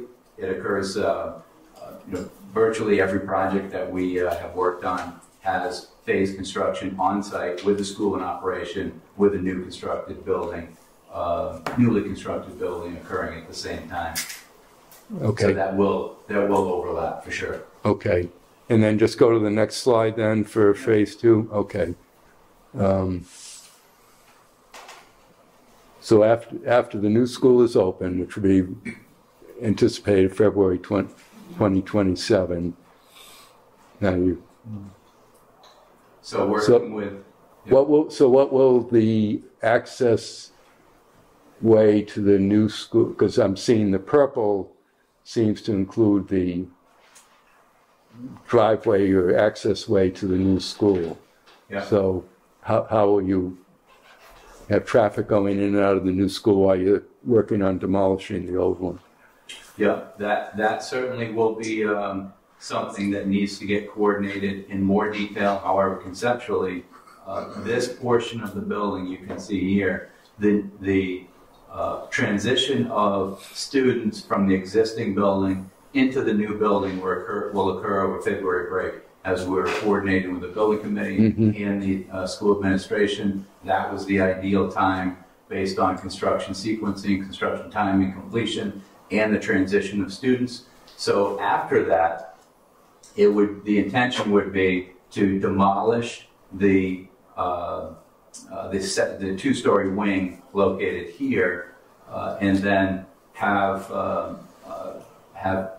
bus and vehicular access coming in this direction, and then access to the front located here. As I mentioned, it's a really tricky, that will be a very important sequencing of construction activity and school arrival, dismissal, and transition of students. So the sequencing needs to be further detailed, but that's the intent, is coming around construction here for a period of time at the beginning of that transition. The school transition of February through essentially June of 2027. Okay. All right. I think we've spoken enough. I want to get out to the public and give them a chance to ask their questions and make comments. So if you want to speak, please raise your hand, give us your name and address. Yes, sir, in back. So, can we go to phase 1? Yeah. So that 1B, the top right soccer field, that's construction zone. That's purple top. What are you planning on doing in that area? I'll just add, so that'll be important just primarily to get, as a strategy, to get any of those construction vehicles and the workers parking on the site within the So that's construction going to be all area. parking right We there? anticipate that that would probably be used for parking. So that fence right down there is kind of all messed up and there's holes in it. Any chance we can replace that as well? I have kids that come into my property. Yeah. They're games and stuff, and they'll come right into my property. We get back to that. Along Those. Along here. Along the side? Yeah, like the back end. And then Terry's on the And other then, side. and then here? Yeah. Yeah. Gotcha. So there's an existing chain link fence there now in disrepair? Yes. All down the end and then over and then stop right after that river. Yeah. And then it's a new fence for the other soccer field. That just goes around the soccer field, but you're putting a walking path. We're certainly happy to look at that. Yeah, there's going to be a walking path right there too. I don't want people going. That's people litter there. And yeah. That's the temporary walking path in order to get access to. No, you guys putting a natural walking There is a path. walking path around those fields, Right. just for access for the fields, but certainly we're happy to look at that fencing. Right, so you guys put a natural walking path around the whole perimeter of the school, correct? Yes. So that's going to be right on my property line. Do you mind going back to this slide for me? Yeah, can you show where the... Okay. There you go. So yeah, that whole area is well, yeah, right there. Right there. That's on mine. Oh. There we go. Okay. Yeah, so there's balls that come balls that Yeah, it's not that, just jumping. kids coming in. Yeah. And that actually affects my property as well on the other side. So it sounds like that's a big concern with making sure the fence is restored Yes. and or replaced. And that's where you're going to use that property for during construction, is just for parking? It's contractor. There may be staging, construction trailers. It may be parking. It's used for area, so the contractor has space to work in. Mess up that one with the other just did? Yes. Yeah, that was There's not going to be anything. There's not going to be any type of material that's going to run off there because there's a river right there, correct? So you guys got to be careful with the EPA and all that. Absolutely correct. One of the things I mentioned during permitting is that the contractor will need to fill out with us what's called a NITD's general permit for stormwater pollution prevention during construction. The contractor will be 100% on the hook for monitoring, weekly reporting, after rain event reporting, all required by the EPA as part of their construction permitting. The OPM mentioned there will be daily representation from OPM on site, so there'll be something that's very closely watched. So if they break that, then they just get fined? Yeah, well, generally what will happen, and say fortunately I think I've only run across this maybe once in my career, but if something like that happens and there's a complaint that shuts down construction, they're required to revisit all of their stormwater controls, erosion controls around the site, all of those things, get everything in order. They could be fined by the EPA before they can get back up and running. All right. Just make me So, sir, just so I'm clear, I mean, there'll be fencing around that area during construction because that'll be part of the perimeter fence for construction. But you're also, so that should address that concern. But you're also concerned about post-construction, what there is to separate the walking path and even if they like say storing soil, right, into that river. Right. Right. Correct. They'll need to have erosion controls in place, silt fence, hay bales, all of those things will be part of their plans and part of their permit. Okay. I also agree with the panel, like that stoplight being out now with the traffic. You're adding a whole other class right now, go from 60 feet. It's going to be from 5 feet, so you don't have any kids too. So. Anything else, sir? That's all I got. Okay. Anyone else? Yes, ma'am. Julie Quinn, Highlander. The Jackson Field, there's already like a fence. So Steph and myself, like we have bought that Jackson Field. And I just want to know, is that fence going to stay in there? Are you guys plan on moving it back? Because I've had surveyors come up, and I work from home, and I'm always on the phone, so I can't let anyone in my backyard. But they've come out twice to try to get back, and I can see behind me is all woods, and then the Jackson Field, and I can see that surveyors are back there, so I can see like little pink ribbons. So I didn't know if you guys were planning on going back more, or even coming into my property, or getting closer to our property line. No, the intent was to maintain that edge similar to as it is today. Okay. Pink flags that you see are probably Whitman flags. Okay. We asked them as part of the project we had, and I should have mentioned as part of the survey, part of the project when I mentioned all the things we did prior to design, we did have the wetlands flag all the way around the site so that we had an appropriate line to submit on these plans as well as the plans that were submitted to the Conservation Commission. And then just one other question. So once it's built, you guys are gonna, demolish the building. In the town of Whitman, we have a mice problem already. I don't know what you guys are gonna do to try to mitigate that, because once you demolish something, they're all gonna run everywhere. And I'm just hoping you're not coming. So I don't know what can be done. I know, they're wild animals, but I don't know if there's anything. Mr. Chairman. So when they demo the school, they're going to have to come to me to get a demolition permit. One of the things on the checklist is they're going to have to do a road abatement to the Board of Health. Okay. And I was going to also just mention, out of all the school projects we've done, I'm not aware of any of them that actually did not have a rodent and nuisance animal control plan that is actually not during just demolition, but actually during the entire construction of the project. Could you maybe also mention, I think one of the slides mentioned, is there asbestos in the existing school or other, was that, any of that identified? Is that going to be an issue with the demolition? So as part of our site plan approval, that's not information that we presented to you. I mentioned the phase 1 ESA, which is site related for the sites, but there was a hazardous material survey done for the entire building, and the contractor, that will all be in the contract documents. They will be required to remove any materials like that in a lawful manner under whatever requirements there are for testing, air monitoring, and those type of things. Right. Okay. That was built in 1960. Yeah, I'm sure this is best. I'm sure this is best. I'm sure this is best. 74%. 74. And Rob, I mean, again, that's part of the building permit that I'm not just worried about the demolition, but taking it off the site. Registration number through DEP and provided. Okay, all right. Okay. John, can we go back to slide number 1 or whatever you called that? The phase 1? Phase 1. Okay. So Jackson Field, that's one of the 3 fields that's still going to be able to be used by recreation. How is that going to be accessed by kids and parents when it's cut off from the rest of the from the road and parking and stuff by the construction fences? Yeah, it would be accessed from here, this side. So there'll be a gate there, construction fence here, construction fence, and from the parking area, go across, and then around the... They'll go on the outside of the fence, and there'll be a pathway created there? Correct.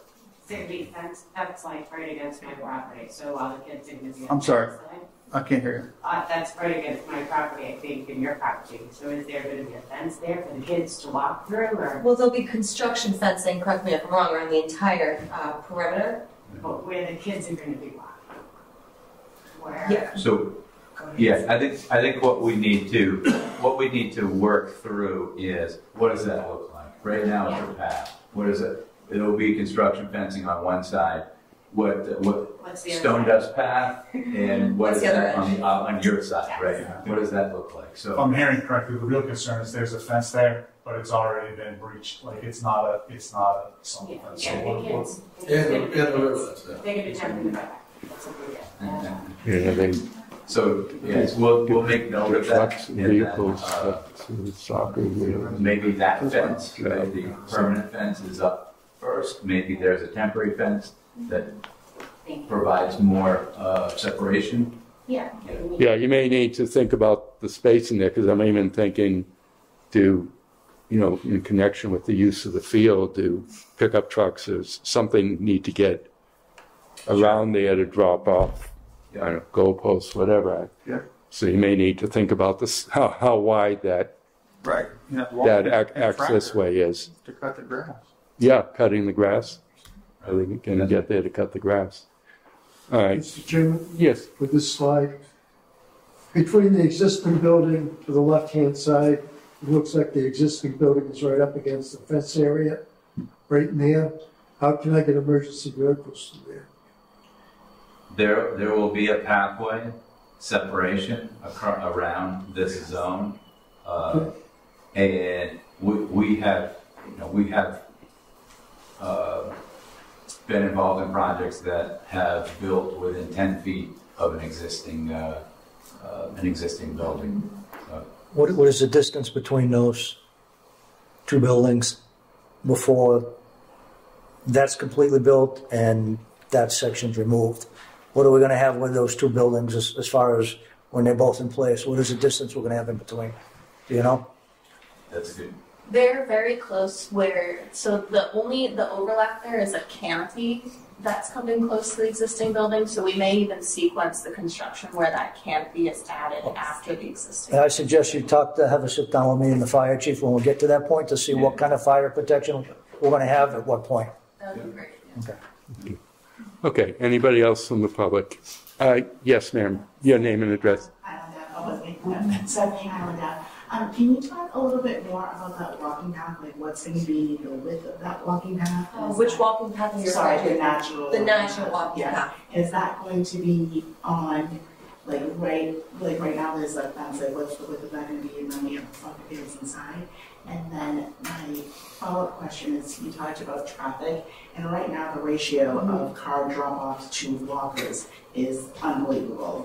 There is a huge security issue, or a huge safety issue with walkers, you know what I mean, coming down that street, with the cars coming down the street quickly and getting in, getting out. If I wouldn't want my kid walking through that, you know what I mean, with the number of cars that come on that street and drop off in the morning and pick up at the end of the day. So for the first question, it's an undulating pathway. It's about 6 feet wide, or it is 6 feet wide. It's a stone dust, so it's not fully paved, most of it in the back. And then it'll vary between distance from that edge, but maintaining at least a minimum of like 5 feet at least. But again, it kind of undulates and curves around those fields. So is your concern with the pickup drop-off, are you speaking directly about, again, the drop-off situation where parents are dropping off at Highland and kids are walking through? Exactly. Yes. Big safety.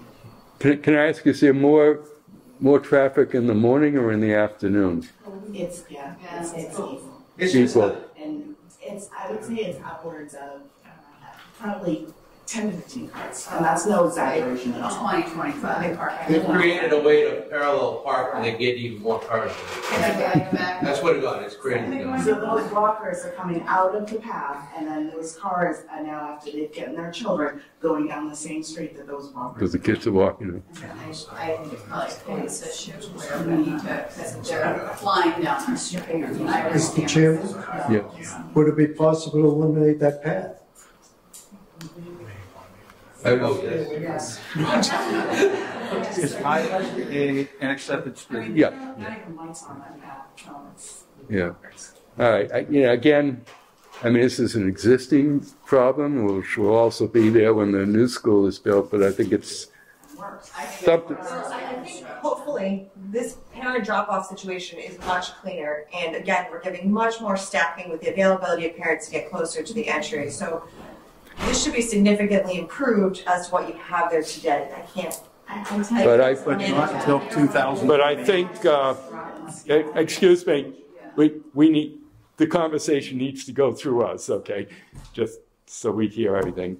I mean, it occurs to me that, again, some of this is beyond the school's control, but, maybe there needs to be no parking on Highland Ave during certain, I know this is the case up on Forest Street by the Conley School, that there's, no parking, 7 to 9 or something like that to basically make it off limits. It's actually becoming a mail problem. The mailman will not drop off the mail if there's a car parked anywhere near the mailbox. Yeah. So, I mean, I think this is something that has to go to the Board of Selectmen and the Police Department for their recommendation to have no parking on Highland Ave during the drop-off and pickup periods. I mean, hey, we want kids to be able to walk to school from, like the other side of Temple Street and all. We want to encourage kids to be walking to school. But if parents are going to pick them up, they should be picking them up at the school, not on Highland Ave. Yeah, it's just a way of dodging the traffic at the school. Yeah, which again, I think this will probably to some extent improve it, but not, it'll still be easier to park on Highland Ave if that's what you're allowed to do, even after the new school is built. So I just kind of throw this out that this may not be something we can address in, site plan review conditions, but I think it's something that the Board of Selectmen and the police should address, as was done on Forest Street. I think my only biggest concern with the walking path at this point, I mean, it is an existing condition, and I understand that, but right now with the existing problem of them crossing the construction is the only safety issue that I see at the moment. Yeah, well, it's a question in my mind of how usable that walking path is really going to be during the construction period. It would seem to make as much sense for the kids to walk down and go up Cortell Ave as to, what's the usability of Highland Ave walkway if you got to circle the fields anyway, so circle the construction area. Again, that's... Block it off. I don't know. That's at least something to be considered, whether that should simply be blocked off during construction. That may be, is there sidewalk along Temple Street there between Highland Ave and Cortell? Yeah. And is there a sidewalk on Cortell? No. One side. There is. On one side. On the school side? On the school side. Okay, so during You might consider during construction that it may just be better to not have to block off the walkway from Highland Ave and let them go the other way because they're going to have to circle around anyway. Yes. Yeah, John Galpin, 41 High Street. I'm not an abutter, but I've been involved in this project for a while. Couple things actually. We're talking about the traffic. I think Mr. Flanagan brought it up.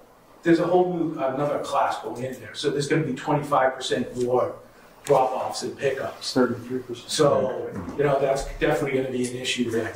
I think it was. I'm not sure who brought it up, Mr. Kimball or gentleman here, about including redoing Corthell as part of the project. I know for a fact that is not in the budget. I think it should be included in the budget, and I think it should be something that, as an alternate, gets higher priority over something like solar or some of the other ad alternates in there. The sidewalks along Corthell are horrible. I live on High Street, which is right up the street. My wife and I walk our dog down Highland, through the path, around the back, and up Corthell. It's horrible. And I'm talking the sidewalk, never mind the street once it's all done. So I think that should be something that, when it's all said and done, that Corthell is brand new with brand new sidewalks. That's definitely an issue. We'll have to think to what extent. I mean, certainly I think we can be requiring that it be brought up to at least the same level it's at, but and how that would work between the school does it as part of the project, or whether it gets money to the DPW to redo it.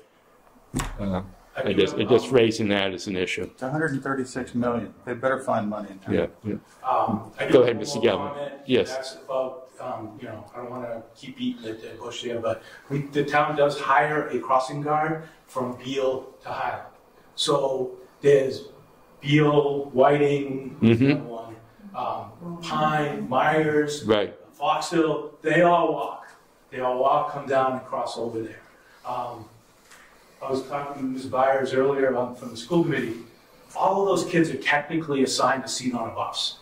So that might be a conversation to have, to say, hey, listen, you guys, yeah, you're going to have to walk to Hyde and Pine Street to get your bus, but during construction, we don't want anybody walking down there. If you want to walk, then come around Corthell, but if they have an opportunity to get on the bus, and pretty sure they all are assigned a bus, even though most of them don't use it, that could be something that would help get around that as well. Well, I personally love to see them walking, so.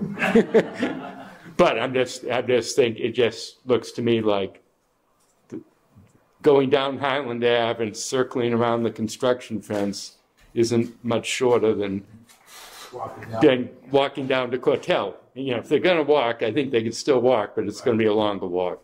Either way. Anybody else who wish to be heard on this? Yes, sir. Terry Plant, 23 Corthell Ave. We've heard a lot tonight. Please, the first thing I want to say is don't take me out of context and beat me up. We've heard a lot about Hogg Memorial. We've heard a lot about Highland Ave. We haven't heard much about Corthell. If I leave my house at the wrong time, I need to plan to take a snack with me, because it's going to take a hell of a long time to get out of my driveway. If I'm anywhere near the admission period or the release period in the afternoon, it's ridiculous. I understand the situation. I bought the property. I built my house here. I did it myself. Nobody to blame but me. But the situation, you mentioned about, this gentleman mentioned about possibly eliminating the path from Highland. I'm not agreeing or disagreeing. But if it were eliminated, for instance, that would only exacerbate the problem on Corthell. Corthell is a friggin' zoo. It is absolutely ridiculous. Coupled with that, the more parents drive their kids, I don't understand this, I don't know why. More parents drive their kids than, I don't even know what to compare it to. The buses are 3/4 empty. Everybody, the parents are trucking their kids to school. Why are they doing this? Maybe we need to look at a little bit of an education point on that particular thing. along with that, parents are overly safe about their personal being, that meaning their vehicles, because most of them maintain 60, 80, 100 feet between vehicles. So it takes forever. Once the crossing guard gives the okay, come on, it takes forever for that street to clear. I think somebody needs to educate these drivers about, you know, it's okay to stay 20 feet behind a car. You don't have to be 100 feet. That would help. But the main point of my observation is that we've heard so much disarray in the system that we currently have, and I know there's not a whole lot that can be done about it. I understand the complexity of the location of the site. I live there. I see this every single day. It's just insanity. The elimination of that street light you mentioned, or not street light, but traffic light, is actually a good point. I'm not a traffic expert. I don't know what would happen if that light were reinstated compared to what we have now. I really don't know. The crossing guards themselves need some education about how to direct traffic. And I understand this has nothing to do with the building faculty. It's just frustrating to me to hear about everybody else's problems, but nobody's really talking about ours. Corthell is, I'm telling you, it's an absolute nightmare. You guys have studied it. I don't know how many hours a day you spent there, but I spend 24 hours a day, 7 days a week there. And I'm telling you, we have a problem. Highland Avenue does have a problem, and so does Hogg. But we really got to look at this, guys and ladies, to get some kind of an education curve out there about all the facets of the problems that we have and try to solve them. I hear you guys talking tonight. You're well brought up, great points. Those are specific mostly to the project, not to the surrounding residents. We have some issues, and not much is said about it. You probably don't hear many complaints, I would guess. We have a pretty good bunch of neighbors on our street, at least. We all get along quite well. We tend not to complain about much. But well, trust me, the problems are there, they exist. You're just not hearing them. Yeah.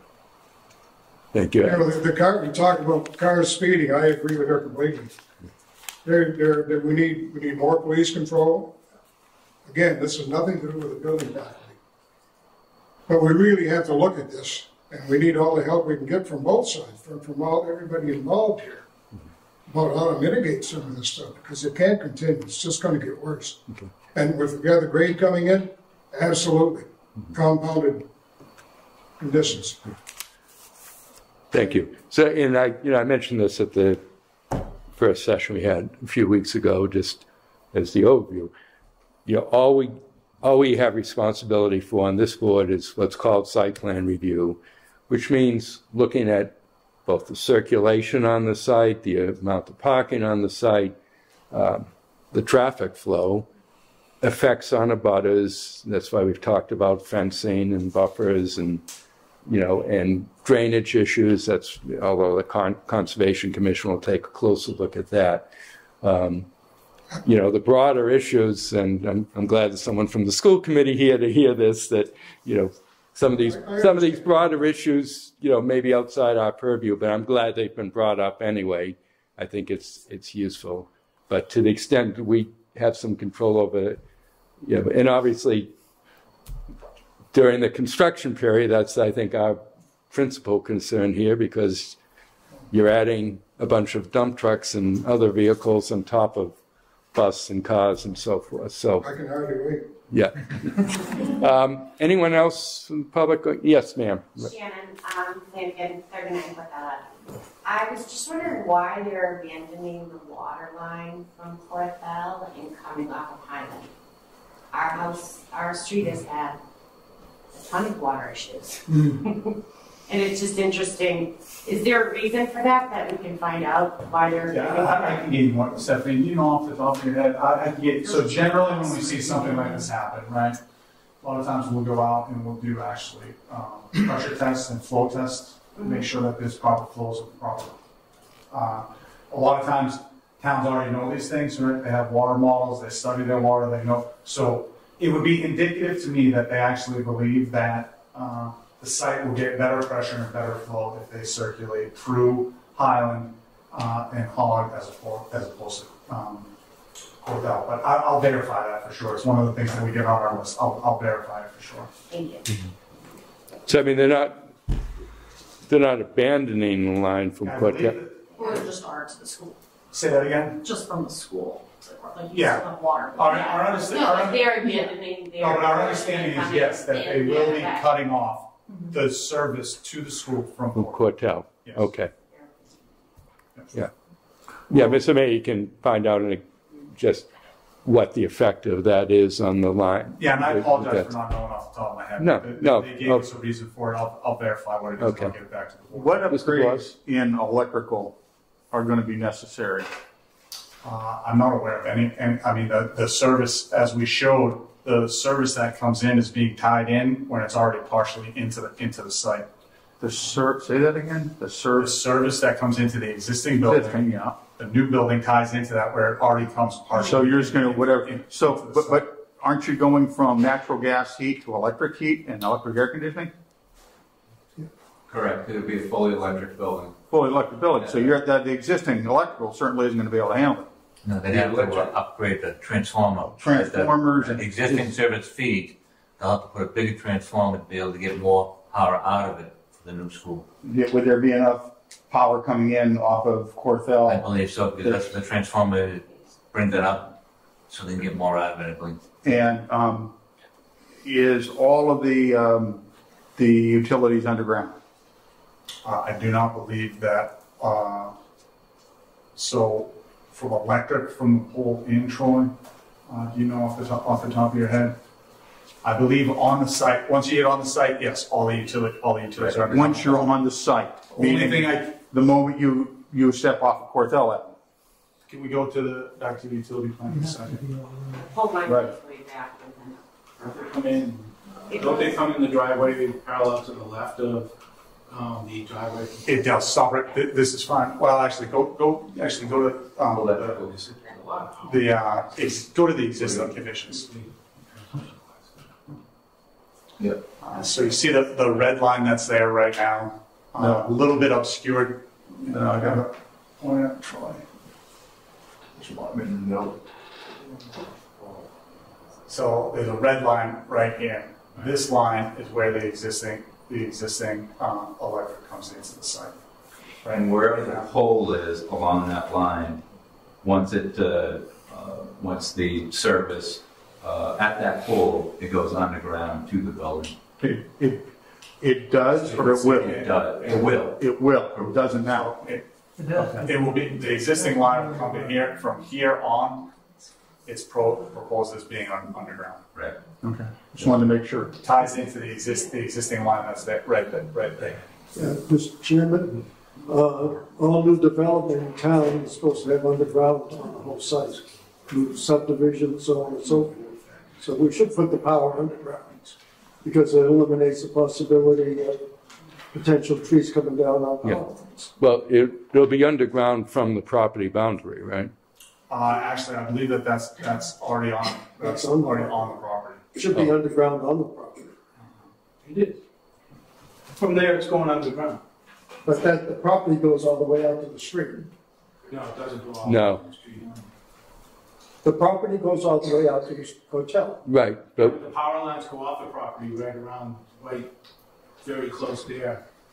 So, I mean, if you look at the property now, there's it's not coming up the driveway. running to the right side of the exit. So if you're coming from the baseball fields, you'll see them on the right, and they go into the woods and through the woods that way, past the end of Cortell. I don't know where they originate from, but So it's not the case that the power lines are running down the driveway from Hotel? Okay. I mean, they're there now. Yeah, that's... Because you're coming out, like I said, you're coming out from the baseball field parking lot, you see them on the right-hand side, and they're off to the side. Okay.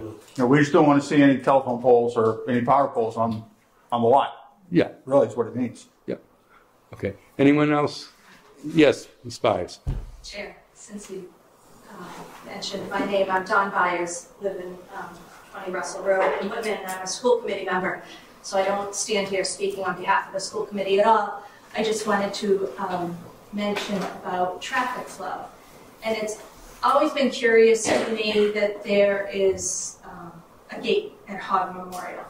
So I recognize the burden of traffic flows through Porthel.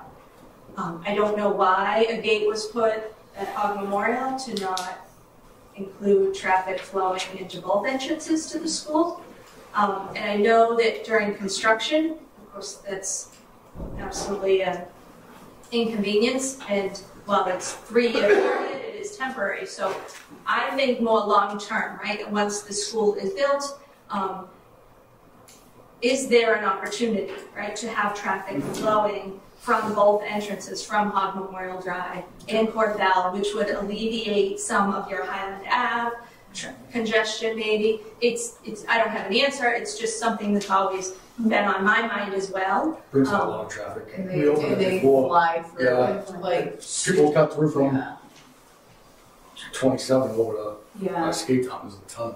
Using the school as a cut through is... They opened it for a little while. And they did. It was crazy. Yeah, it's sort of avoid Bedford Street by cutting through the school property is what would happen. Oh, they were doing And it was. I guess what I'm saying is I'm listening to the concerns, and I'm just hearing that and posing that if that's something in the future that with the final, traffic pattern or whatnot, if that can be considered. And also the mention of Porthel Ave being returned or restored to its condition because of construction vehicles and so forth. However, Hogg Memorial entrance will be used as a temporary construction access. No. Isn't there a slide that shows during a certain period it was color-coded for construction access, Troy? No, there was work up until the gate that would occur, but not construction access. Contractor access.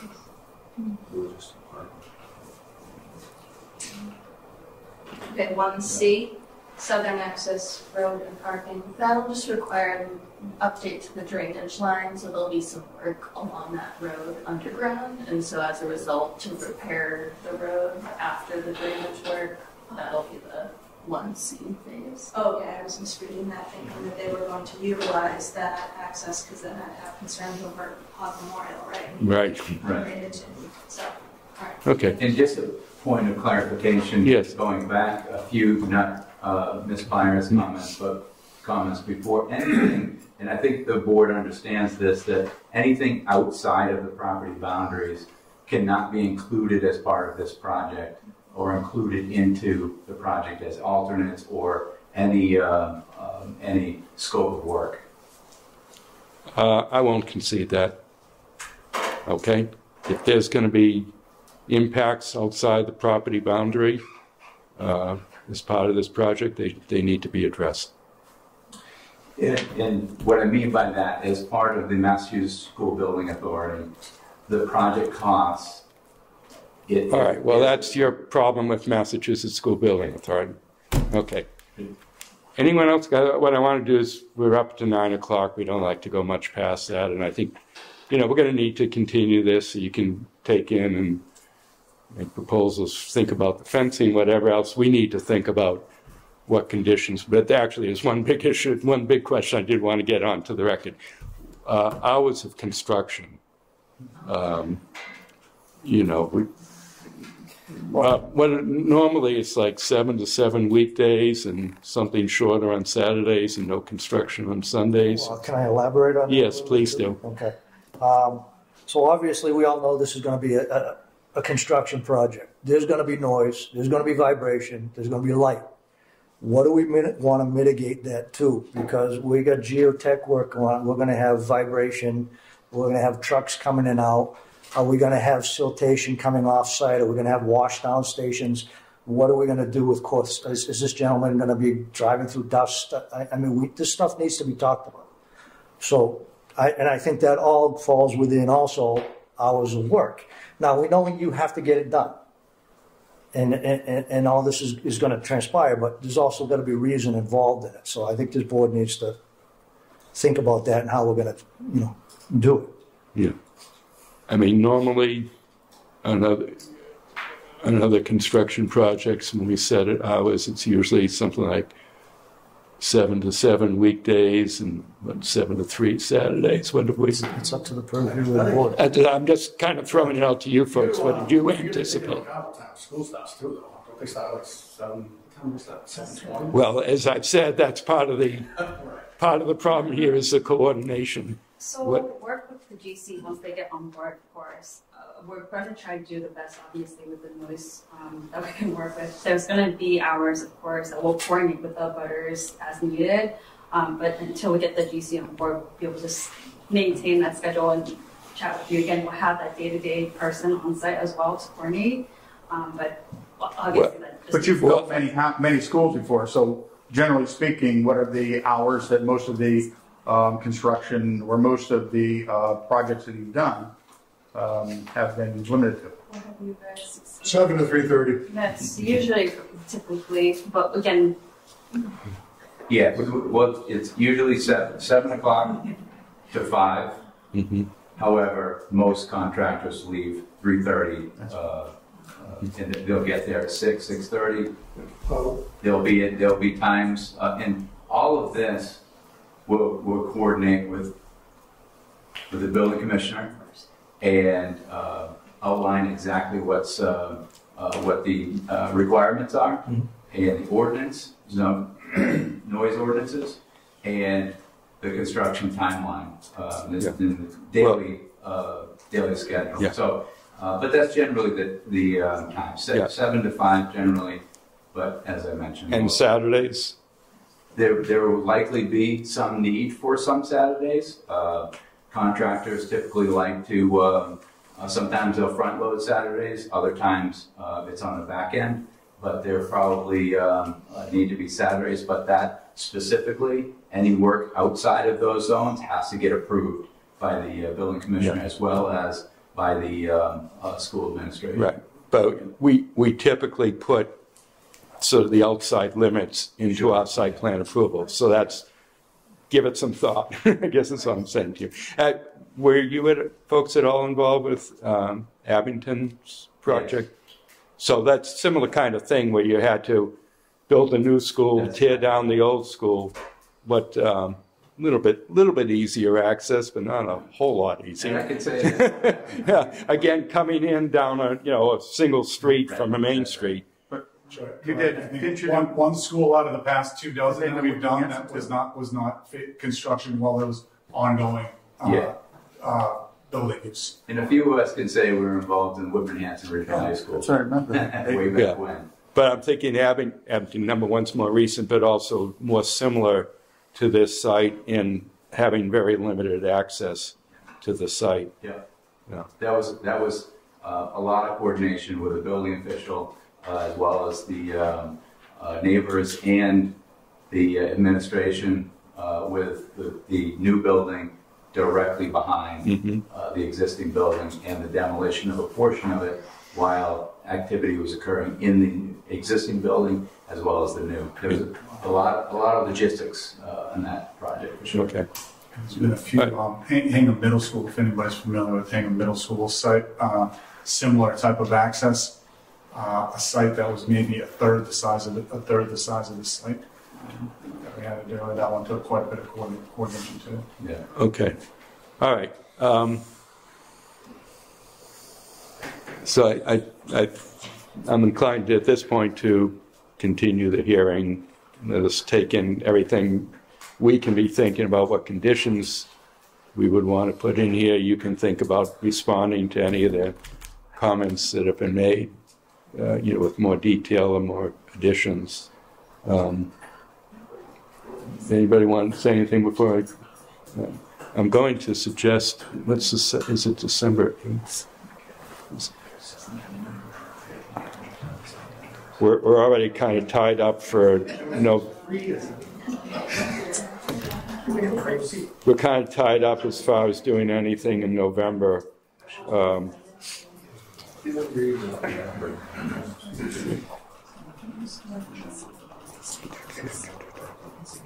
May I ask a question? Yes, go ahead, Mr. When do Kim. you expect to go out to bid, have an approval of those yet?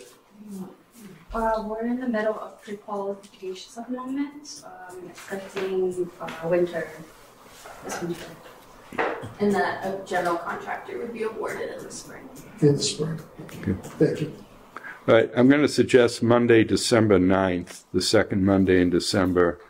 I say we just have we've got one meeting in November, but that's kind of tied up with some other permits. Does that first work for you people? Yeah.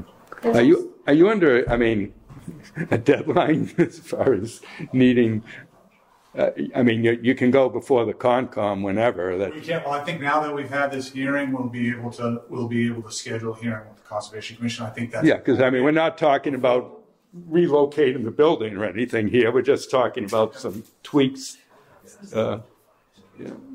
Yeah, I think the things that we've heard here tonight, I think that we're certainly prepared to come back and address in further detail. We'd love it if you were at the point where you had some draft conditions that we're talking about. We'd hope that we'd be able to close at the next hearing. It will also give us a chance, like I said, to hopefully have been in front of the Conservation Commission at least once. That means we'll get the same kind of feel when we come out of there. Hey, look, is there a major problem here that we have to make changes, which we do not anticipate, but at least we'll have both of those under our belt and feel comfortable that, we're not closing a hearing and getting conditions before we have them. Yeah, it would be my intention that I think we could wrap this up at the next hearing. All come in, look at our notes and minutes and come in with ideas, and we won't schedule anything else that night. So that would be the only thing. That'd be great. Thank you. So so folks, you will not get another notice, so just make a note of that. It'd be Monday, December, 9th at 7 o'clock. And you may have a Conservation Commission meeting before then too, who knows? So I'll entertain before I do, I just want to say, I want to thank everybody who's attended. It's really important to have this input, and, there is room for things to be, mitigation is the issue here, right? It isn't like we're voting this up and down. This town meeting did that. But, this is an opportunity to have some input and see what can be done to mitigate the impacts both during construction and afterwards. So, yes, ma'am. There's just more information on the website. If you guys need. Is this slideshow available on the website? It can be. I think it'd be a good idea. What is the website for this? Yeah, we can also email it to you as well. Yeah, for me, so I can get it to my members, but I'm thinking if members of the public want to get another look at it, what is the... It's WMSproject.org. Okay. Too easy. WMSproject.org. John, that's Monday, December 9th? Yes. Can everybody on the board be there? Bob, you'll be. Yeah. Okay. I'll rearrange my schedule to be here for that. Okay, thank you. And if not, Mr. Jones has been here, so we're covered. Okay, can I have a motion to continue the hearing to Monday, December 9th at 7 p.m.? I'll make that motion. Motion by Mr. Andrews, second. Mr. Kimball, all in favor? Okay. Thank you, everybody. Thank you very much. Thank you. Again, can you all give us business cards or something to us? 7 night, right? Yeah. It's time for bed. Yeah, I know. Thanks, Ralph. Bye, John. You're going to be busy. I'm going to be busy. Hey, I just have to be, what is what's getting built on Route 18 at the East Freeport line across from Hofstra? Thank you. It's getting built. It's going to get built. They're going to come. Yeah, can't read my own. What's going there you go. Thank you. There's something part of it. Where is that?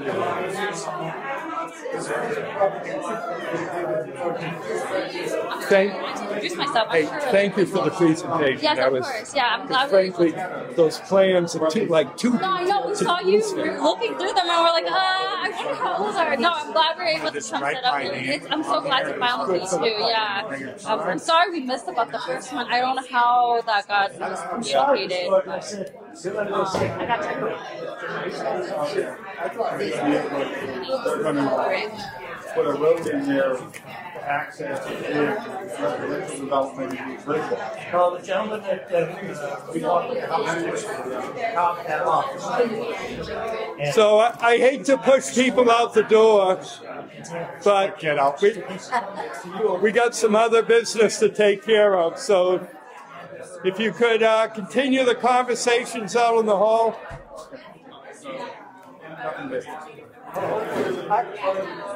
don't know. But that's completely overdone. Only allows 3 people to company.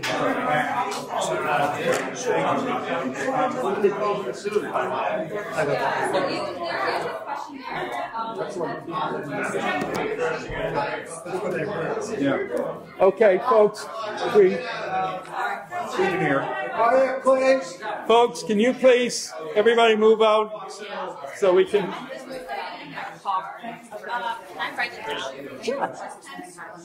Thank you. Well, you thank you. You prepped us. What's that? You prepped us. You did really good. You guys did great. Do you want just, oh, yeah. I really never go up against the wall. Of course. You'll see the evening.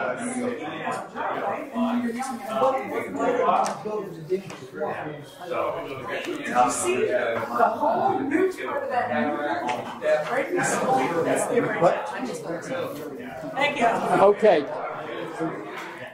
A couple things, the minutes, and then I just want to explain what's going to go on at the next meeting. So, minutes. I have... Ladies and gentlemen, please, quiet. Please step out. Can you just step out in the hall so we can finish? Yeah, you can't close the door, Chief. That would violate the open meeting law. But that's all right. We're okay now.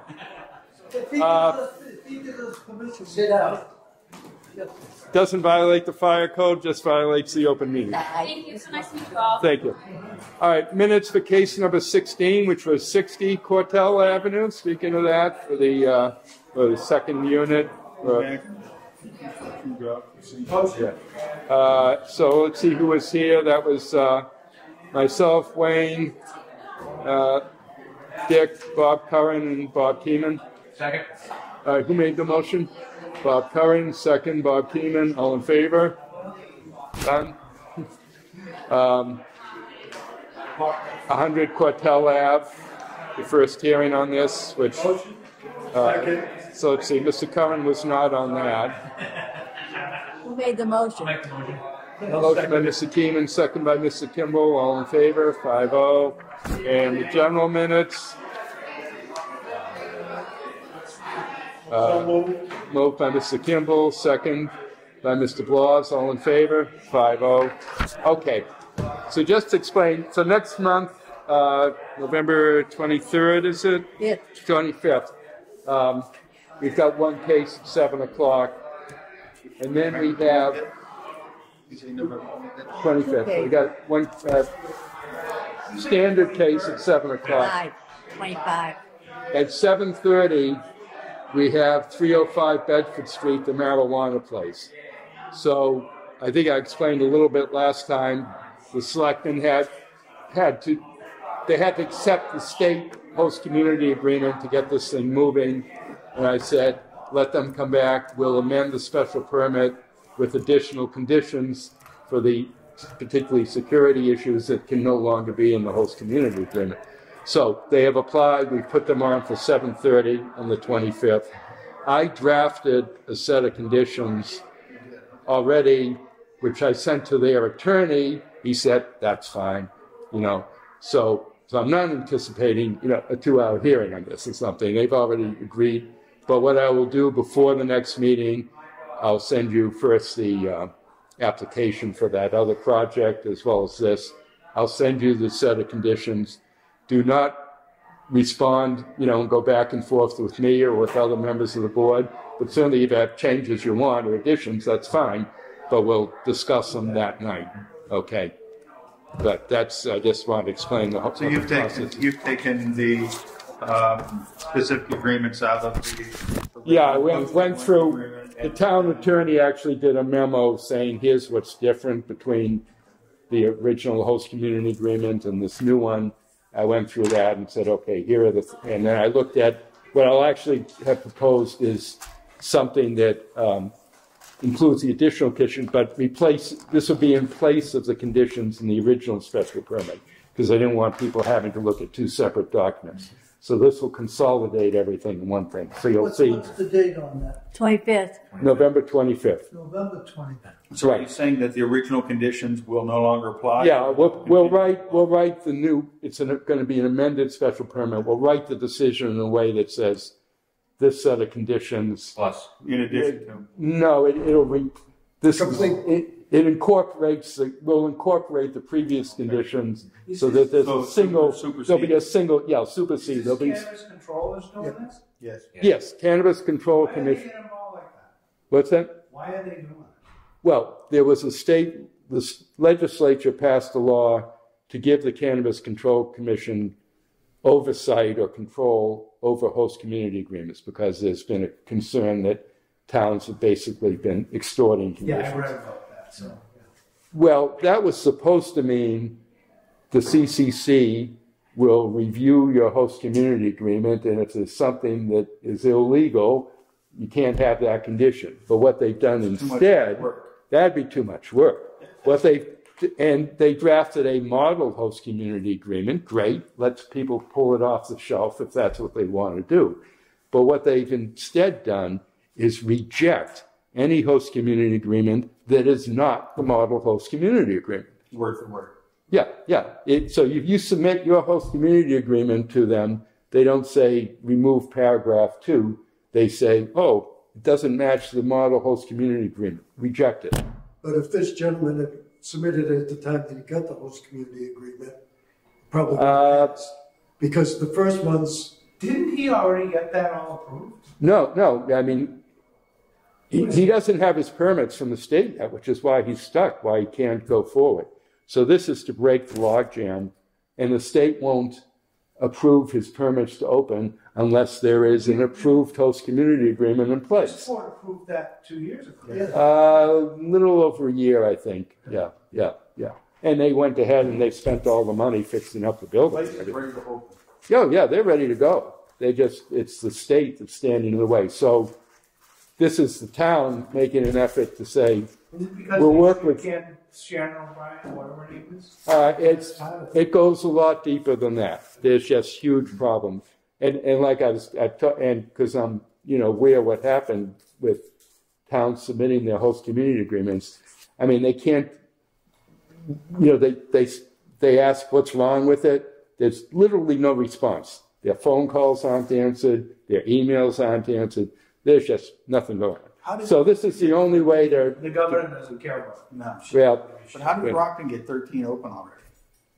Well, those were I guess, in they had the a bunch pipeline. of last minute ones. Yeah, this is like in the last... So that has been open for almost a year. The last few months that this has been happening, because it was, within the last year, the legislature passed this. So and then they had a series of regulations. If we approve it, are they going to be opens fairly quickly? Or? Well, they still need to as quickly as the state will work. I think it's still going to be early next year, I would say. So they didn't need to file a new application? With us, I made them file.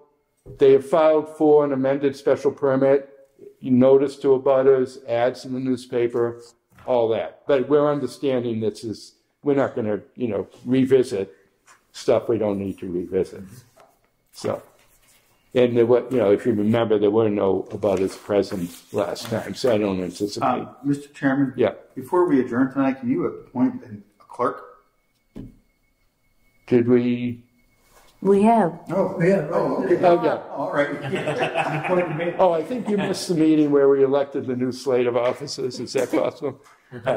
So that's just the background to the whole thing. That was 8, 23, case number 8. Oh, okay. You still read off the Okay, can I have a motion to adjourn? So moved. Moved by Mr. Kimball, second. Mr. Blas, all in favor? Yay. The meeting is adjourned.